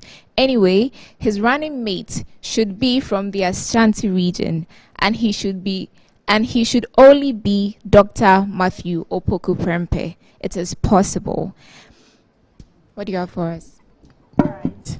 Thank you. So this is also coming from Shadrach, and Shadrach says, running mate, we want someone like Bawumia himself. We don't want any arrogant or too knowing person. Forgive me though for my words. Coming from Ibn Imoro Rashidi says, we can't stop listening to Uncle Paul and his crew. Intellectual analysis always. Kindly invite Dr. KB Mahama, the next parliamentarian candidate for Wadawale constituency. Coming from Raw Maxwell B, he says, I think the credit should go to Nana. And lastly, coming from Raw Max B, again on the issue of Deborah, he says the gold digger wanted to reap from where she has not sworn. What do you have for us, Angelo? Juno Akbar watching us from Tamale says, I strongly believe that Dr. Bawumia will pick Napo as a running mate. that will give the NDC a showdown come 7th December. Prince Nat says Dr. KB Mahama is the economic advisor to the Office of the Vice President and also a member of the NPP National Communication Team, who is also seeking to lead the good people of Wale Wale. So we've got a bit of an exchange between Quota Joshua. He says December 7th by this time, Allen will be leading by 55% of the vote count around 10 p.m. and the NDC will be sweating and the NPP will be having I will not repeat this word. Now, in response, one in town says even within the NPP, his best was in 2007 with 32.5%, declining to less than 15% in 2023. And you think this delusional activism has any significance in overall voting? He says, anyway, keep dreaming. Ejakojo Akon says, Paul, I'm really thrilled by your presentations, high level of intellectuality. And from Tamale Akrasid says, I can't read this. Well, back to you, Paul. Okay, so do you want to do some LPMs for me just before I get on the touch screen? Let me start with you, Antoinette. Our friends at Lift and Elevators enjoy the fruits of your labor, they say, but as humans, aging and physical infirmity stand our way of enjoying our mansions and homes. It often becomes challenging, if not impossible, to use our stairways day in and day out. Worry no more, because with portable American pneumatic vacuum elevators, PVEs, you are sure of unlimited enjoyment of your mansions and homes. It is a simple-to-use, self-supported elevator for vertical movement of humans and goods at homes and offices. The original comes in 3 custom-made models with wheelchair accessibility to choose from. You may call it luxury, but it is a necessary imperative for vertical mobility. Do not let aging or infirmity limit you. Get one for your easy vertical mobility at home or in the office. It's affordable and can be installed within 3 days with modification to your building. Visit Lifts and Elevators Ghana at Sakomono for your solutions and free consultations. Call us now on 0200 535 515, 0200 535 515, or email us at elevatorsgh@gmail.com. Mami. All right, moving on to housing. Kingdom Home Real Estate provides quality but affordable housing facilities for sale. Our facilities are located at the serene environment of Akuapem Krompong and Abri with the best weather condition. We are 30 minutes drive from Accra and provide modern touch of comfort. We provide a high standard security service plus CCTV, standby generators, constant water supply and electricity. We are surrounded with lovely tourist sites such as Abri Botanical Garden, Boti Falls, Safari Valley Resort, etc. Pay 70% upfront and spread the rest, that is the 30%, within 2 years with no interest. Locate us at Abri, close to Abri Girls Senior High School, and Akropong right after Latter Junction. Call 055-97-61144 or 0555-621-611. Visit us at www.kingdomhomerealestate.com and our Facebook page. Okay, so we have Nadum Autofix here, and Nadum Autofix is the biggest car service center here in Ghana. We offer a wide range of auto services in real time.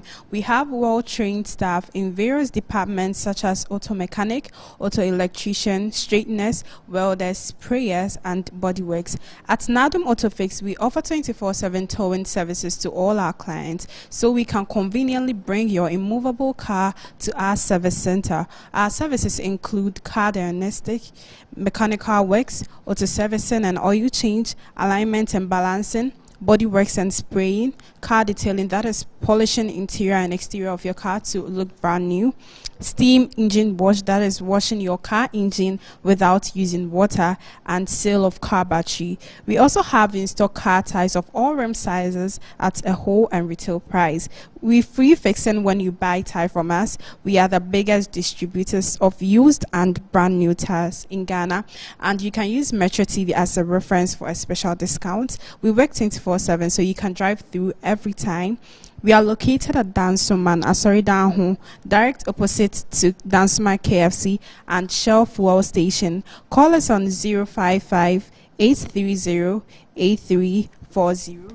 And I have up here the Makers Electronics Company, and it's the Makers Electronics Company Blessing Attack promo. Rush to the Makers Electronics Ltd for up to 67% discount on selected appliances such as Samsung, LG, Move, NASCO, TCL, Media, and Toshiba. Quality but affordable with 2 years manufacturer defect warranty. Visit our showrooms: Taifa Burkina Highway, Amasaman Zongo Junction, Oyarifa Mamboga Junction, Kaswa New Market, Ashaiman Valco Flat, Kumasi Ahinema Kokobeng, Takradi, Ifie Kuma number 9 Market, and you can call us on 055-2222253 or 055-2222254. The Makers Electronic Ltd, large and in charge with quality but affordable home appliances and consumer electronics. Angelo. From our friends at Black Star Press Limited, they say inside Black Star Press Limited, we grow businesses inside the inventive minds, evolving concepts, and the creative trends. Black Star Press Limited is the printing press you need now, right now. Witness the beauty, diversity, and natural wonder within our works. Now, inside Black Star Press Limited, in association with the Lionhead Group of Companies, call us now on 0200 880000 for all your print works. Black Star Press Limited is always a worldwide reputation for quality printing. Let's transition into a bit of health and speak about our friends at Armin Alternative. They are the first to modernize herbal and homeopathy medicine in Ghana, with trained and experienced medical practitioners from KNUST combined with state-of-the-art medical equipment. Every hidden ailment will be diagnosed with ease and treatment given in no time. We offer consultation, counseling, physiotherapy, homeopathy to treat most ailments. Now, your life is very, very precious, so please do secure good health with Armin Alternative Medical. Please find us 7 a.m. to 5 p.m. Monday through Saturday, and on Sundays 11 a.m.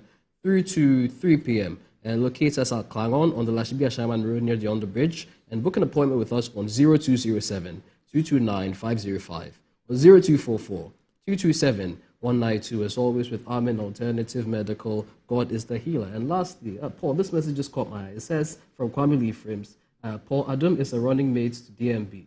We need your experience and knowledge in building our country. Back to you. Oh, he wants me to be the running mate to DMB. I just want to be Minister for Sanitation so that we can keep Ghana clean all the time. All righty, let's get on to the business, isn't it? Hey, all right, well, hi, good evening. Oh my goodness. Okay, so we promised you viewers the other day that we're going to obtain a copy of the budget that the Honorable Kisia Agyabeng sent to the government. So, you know, what happens is that because it's a state agency, you normally will send a budget to the government through the Ministry of Finance. The first budget that Kisia Agyabeng sent to the Ministry of Finance for his work, Martin Amidu had just exited, he had come in, and the first budget he sent was in excess of 1.3 billion. The first one is here. Yeah. Was in excess of 1.3 billion. So somebody whose name I won't mention because it's very, very interesting if I were to mention the name, so I wouldn't for now. Somebody whose name I wouldn't mention called him and said to him that, hey, what kind of budget have you brought? You want 1.3 billion? Even free SHS is not 1.3 billion. What is wrong with you?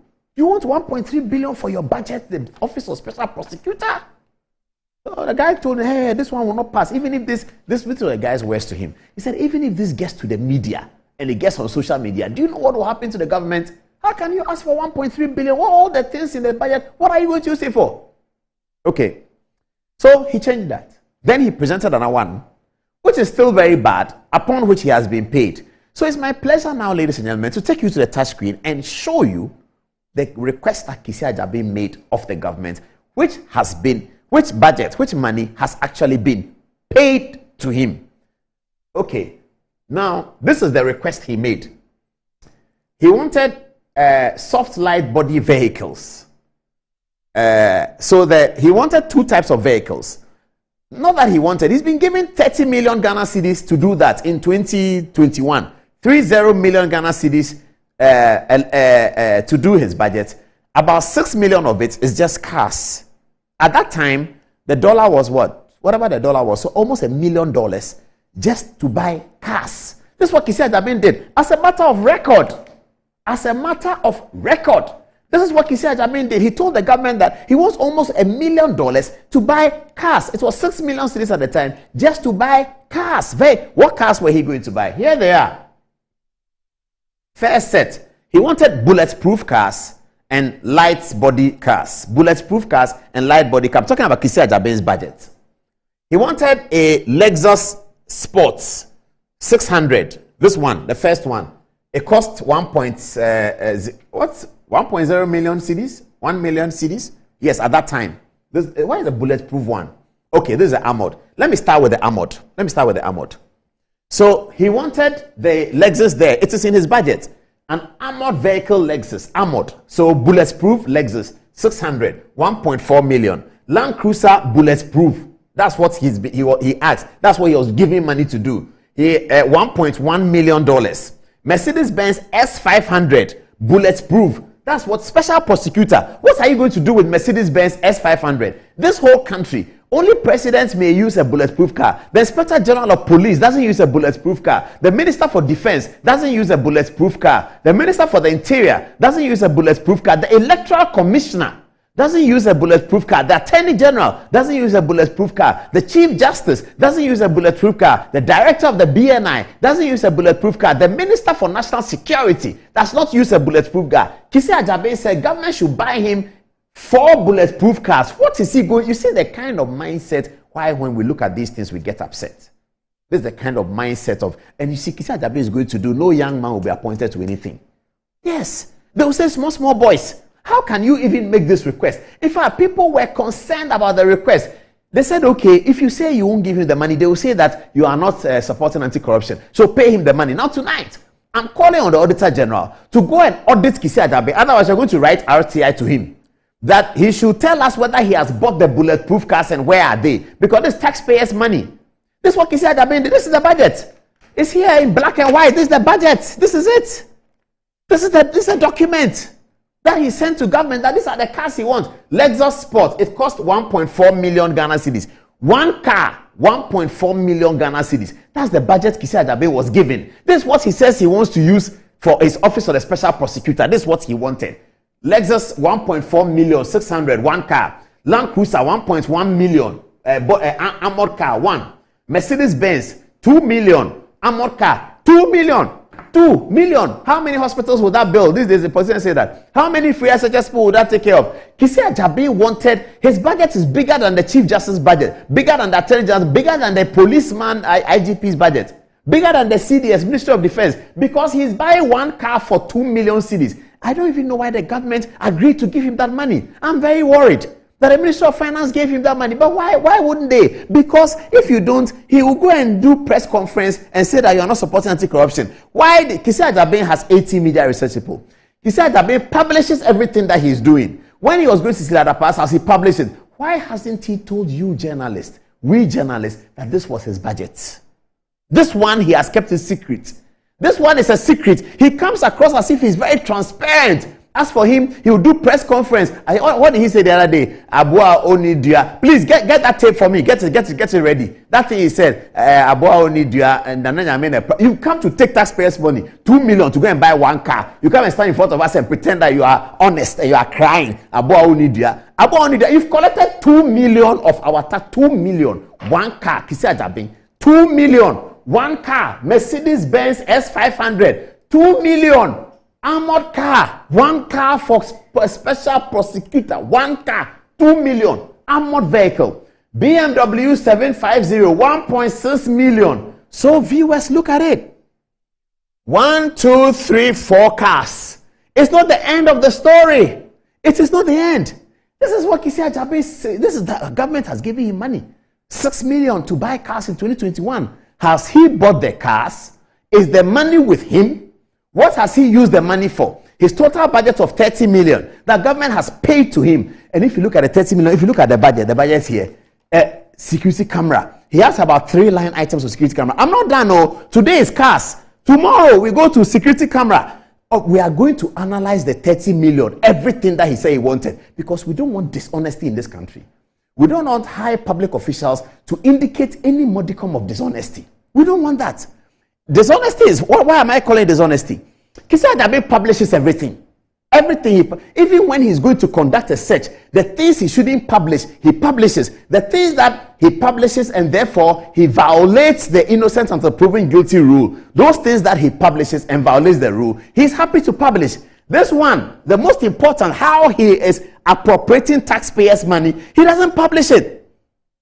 He comes to pretend that he cannot even talk. Every day he's out of the country. As I'm speaking, he's out of the country. Every time he travels, I'll tell you, viewers, every time Kisi Ajabe travels, I'll tell you, he's out of the country. He's not there. He's with Ghana police in some country. I've not checked where he is. But when I called, they said he has traveled. I said he has traveled. The person on the other phone was laughing. He said he has traveled again. I called the office.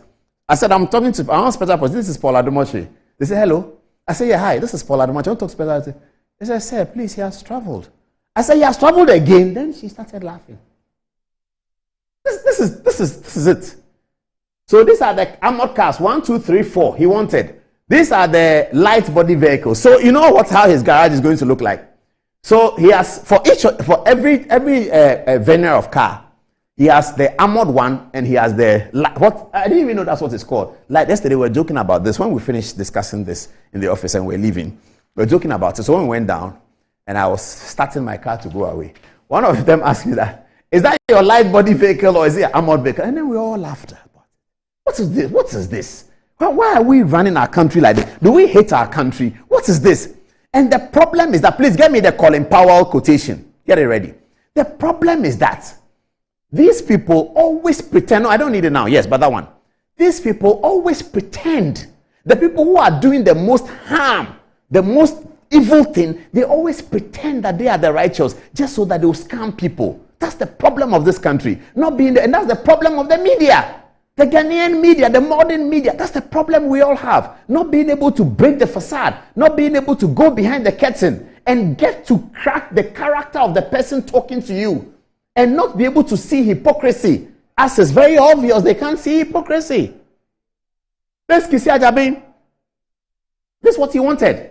Lexus Sport Plus, that's 1 million. So this is the light body. So light body Lexus, and then bulletproof Lexus. 2 Lexus. One is bulletproof, one is light body. One costs 1.4 million, one costs 1 million. 2.4 million, 2 cars. Kisi Ajabe has it. Next car, Land Cruiser. This one is 700,000 Ghana cedis. It's soft light body. Okay, you come here. Land Cruiser again, 1.1 million. So for Land Cruiser, he has Land Cruiser hard body, Land Cruiser soft body. Kisi Ajabe, he's doing a lot of harm to this republic. Then you have Mercedes-Benz. He has S500. This one is light body. It costs 1.5 million Ghana cedis. And then you come here, Kisi Ajabe again. Mercedes-Benz S500, 2 million. So for these Mercedes-Benz cars, he has 2 million. And then he has 1.5 million. Do the mathematics, 3.5 million cedis. 2 cars packed in Kisi Ajabe's special prosecutor. This is the budget he sent to government. That this is the budget he wants to use. And these cars are just for him. Oh, the number one. There are many other people there. You know, there are 300 people there. These cars are just for him. Special prosecutor. He was in an armored vehicle. Then, as some of his friends say, I know them very well, so I know what they say. That's not my friend. Oh, say That's he wants to create some mystic about himself. And you are using taxpayers' money. Kisi Ajabe, you are not sorry for Ghanaians. You are not sorry for Ghanaians. Kisi Ajabe, you are not sorry for Ghanaians. You want to buy 2 cars at 3.5 million cedis. That's the budget that you send to the Minister of Finance. That the Minister of Finance should take the taxpayers' money, look at the Ghanaian taxpayer, look at him in his tears, look at him in his suffering, look at him in his crying, and then come and buy you 2 cars for 3.5 million cedis. Why hasn't the media ever talked about this? That's the questions. Why hasn't civil society ever talked about this? I know Franklin Kujo sometimes pays attention to us. What Franklin? Why hasn't the Ghanaian media ever talked about this? Why haven't they ever talked about civil society? If a DC goes to buy a Land Cruiser in Kintampo, it will be on Joy FM. Hey, Joy News. DC, look at Kisi Ajabe because he's your friend. He has asked the Ghanaian taxpayer to spend 3.5 million Ghana cedis to buy him 2 cars for his personal comfort. 42-year-old boy. 42 or 43-year-old boy. Says taxpayers, Ghanaian taxpayers. How much tax has he even contributed in his life? How much tax has he even, when did he start working? When he was 20 something, how much tax has he paid? So that he's asking the Ghanaian taxpayer to spend 3.5 million to buy him 2 cars. Who is he? 43-year-old boy. And everybody is watching. Everybody is clapping for him because he's created a facade that the media is not able to crack it. They can't pull down the corporate veil to see what is really standing behind. This is what is standing behind. This is what he doesn't tell the media. Then you come to the soft body. There are more soft. Oh, I didn't finish. So this is number 1, Ahmad. This is number 2. 1, 2, 3, 4. 5, 6, 7, 8.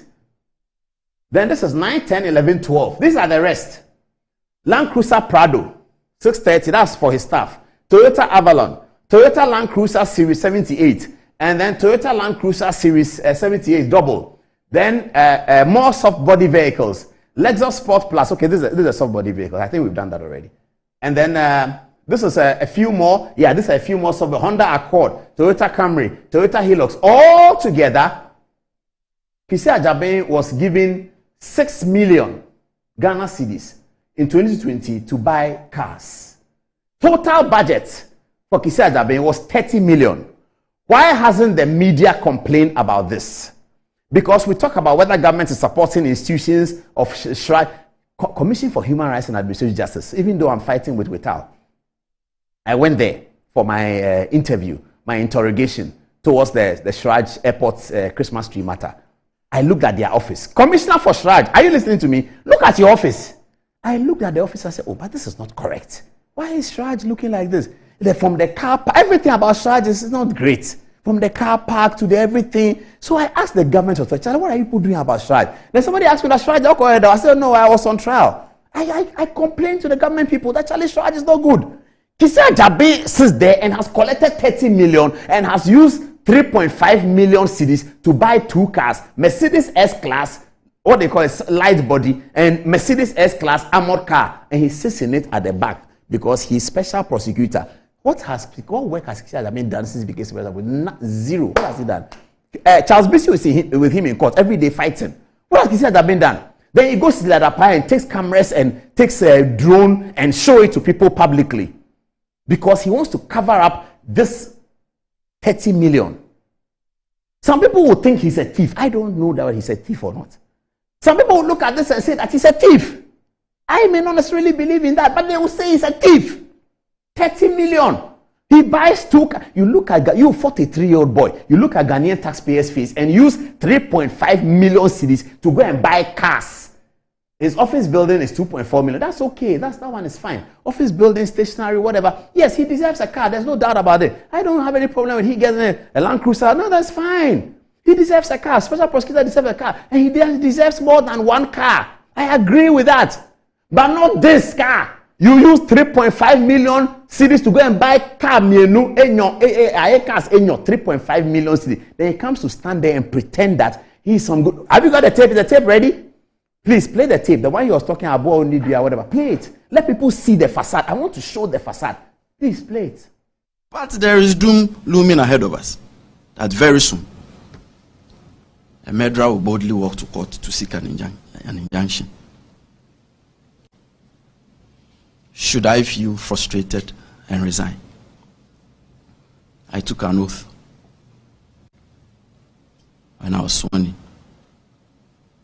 And in my life, when I take on the reins to do something, I do it to the best of my ability. Those who do not understand tree, please forgive me. They say I'm a unkwanoma. Me de me cry abo afore. But look at what he's saying. Look at the balderdash that he's throwing about. You go and sit in taxpayers' armored vehicle and come and tell us you are born. What are you talking about? You cannot resign. How is he going to resign? You are sitting in taxpayers' armored. Get out from the armored vehicle and go to your house.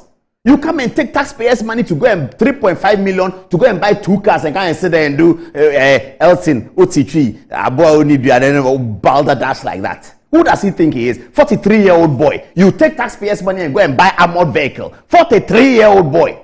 You go and buy armored vehicle, write to Minister of Finance, I want armored vehicle because I'm special prosecutor. Martin Amidu was Attorney General for 13 years. 13 years, Martin Amidu was Attorney General, going to court, coming back and forth.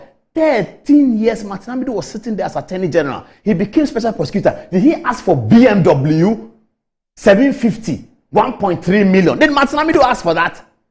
Martin, you said that you're 43 years old. How much work have you done?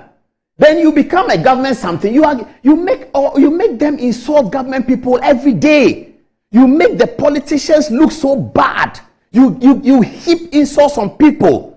What is that? 43-year-old boy, you come and say, I want a armored vehicle. Put the black armored Mercedes there. Let me show it to viewers. This is the car he was. Look at all these cars. What is he doing with all these cars? Then you come and pretend that you are suffering. Should I get frustrated? You are talking about frustration. Ghanaian taxpayers cannot pay anything. They can't pay school fees. They can't pay their MTN bills. MTN is increasing bills. They are not frustrated. You are frustrated when you have taken the taxpayers' money to go and buy this. Auditor General, you have to audit Kisi Ajabin. Auditor General, please, Article 187, look for it for me, Kweku. Article 187, the duties of Auditor General. It's in 187. 187.2. Get me 187.2. Article 187.2 of the 1992 Constitution. Let me show you to viewers. You Kisi Ajabin, you sit down there and Ghanaian taxpayers cannot buy MTN. And you come and stand here and ask whether you are frustrated. You have taken the taxpayers' money. That's why they can't buy MTN. You've collected their money to go and buy armored vehicle. 43-year-old Akola. You've gone, you have a government job. You write to Minister of Finance, I want armored car. And he's still sitting there, pretending that he's looking for corruption, pretending he's chasing corruption. All that he does is balderdash. What work is he doing there? Look, President Akufo-Addo and his people, they should come clean on this matter. I don't even get it. They should come clean on this Kisi Ajabin nonsense going on. They should come clean on it.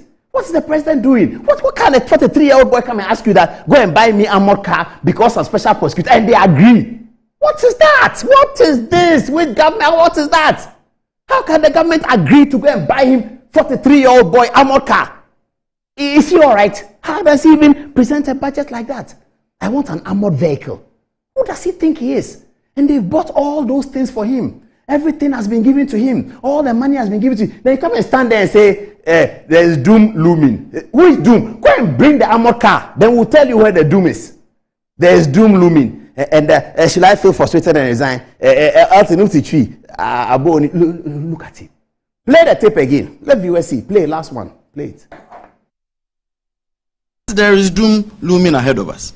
That very soon, a murderer will boldly walk to court to seek an injunction. Should I feel frustrated and resign? I took an oath when I was sworn in. And in my life, when I take on the reins to do something, I do it to the best of my ability. I ought to say tree. Those who do not understand tree, please forgive me. They say I'm a unquanoma. Me de me cry about for it. Me hear the me to me. Emre swan eko.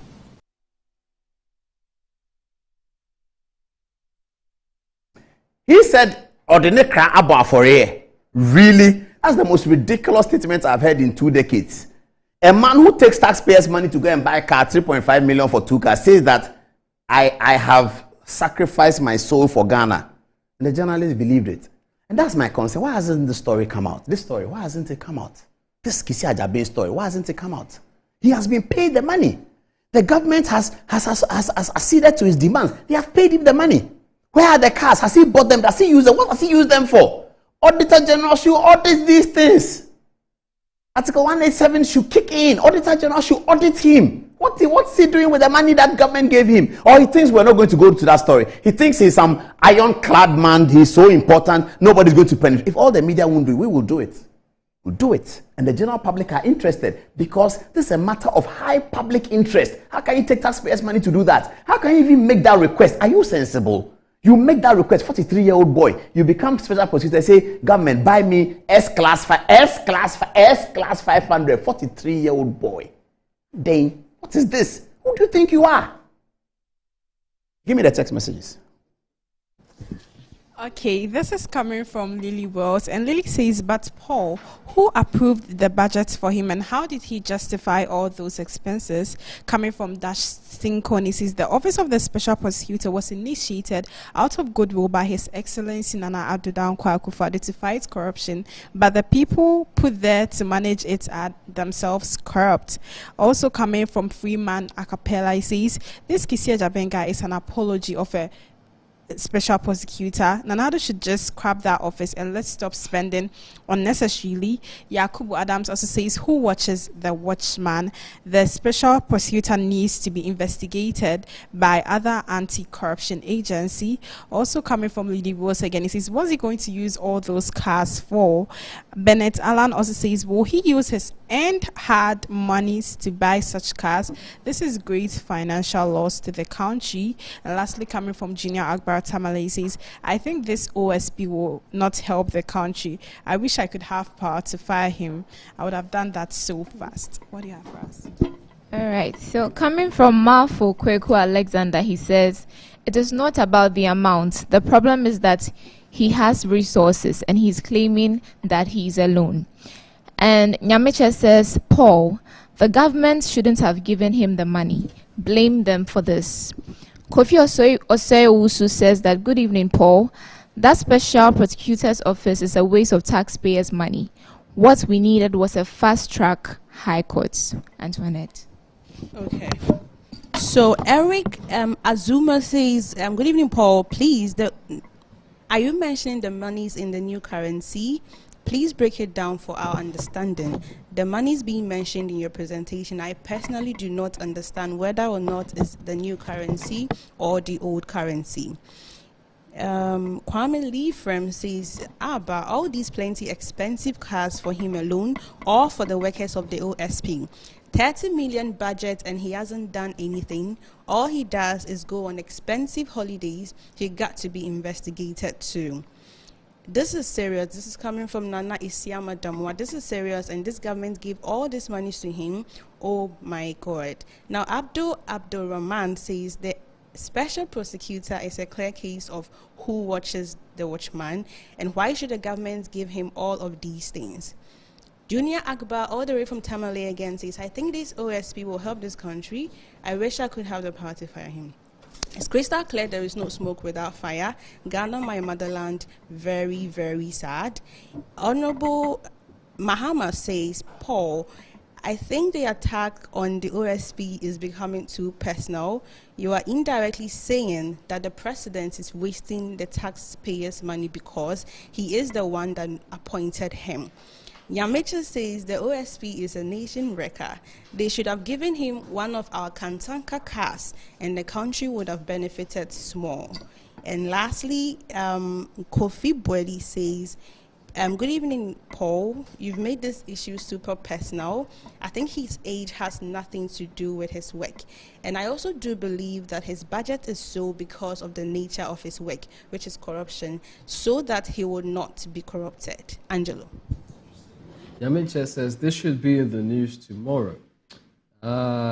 Harry says, so does Paul mean he doesn't deserve protection? In response to this, Hiroshima says everyone deserves protection. Why would you have say same? I'm not understanding the English here. Another response is from Asante. He says the question is how many public officials are using such cars as the OSP is demanding? Ochiman Kwesi Don Pedro says, who is going to harm him in Ghana here? Even the president doesn't ride in those cars. Now we have from Judah Akbar. He says, to be frank with you, if the president really wants us to fight corruption in this nation, our current OSP is not qualified for the job. This is Judah Akbar's view. He says he's causing more damage to the nation. He's not ready for the job. Okay. And this last message comes from John from Adenta. He says, I'm so sad this evening. So with all the big and knowledgeable lawyers in the NPP, the president whom I cherished so much couldn't appoint some of them, but rather Kisi Achebeng. The president must scrap that office. This is John's view. Back to you, Paul. Wow.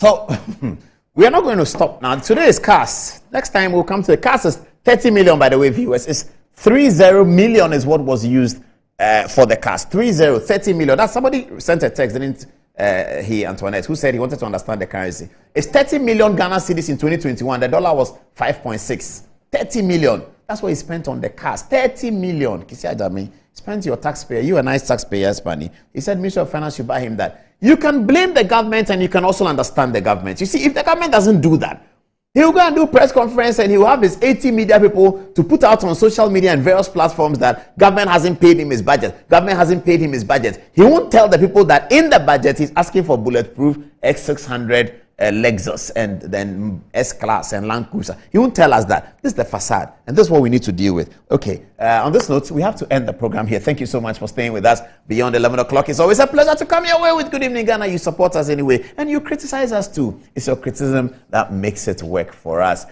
Keep criticizing, keep supporting, keep watching. This weekend is a Sonny Badu weekend. On Saturday, I will be there to hear him. And by the way, Newcastle got beaten by Everton 2-0.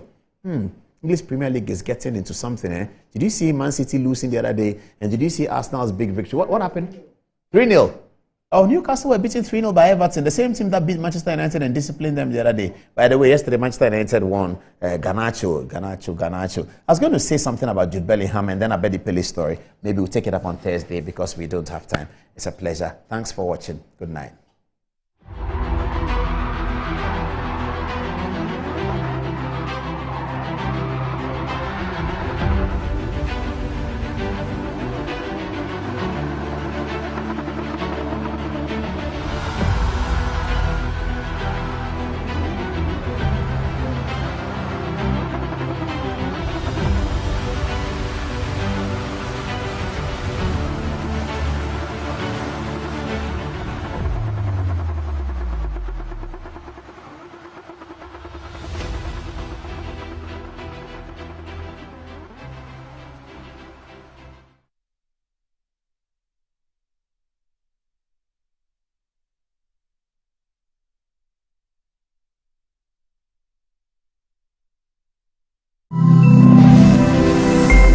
Metro TV, insightful and inspiring moments.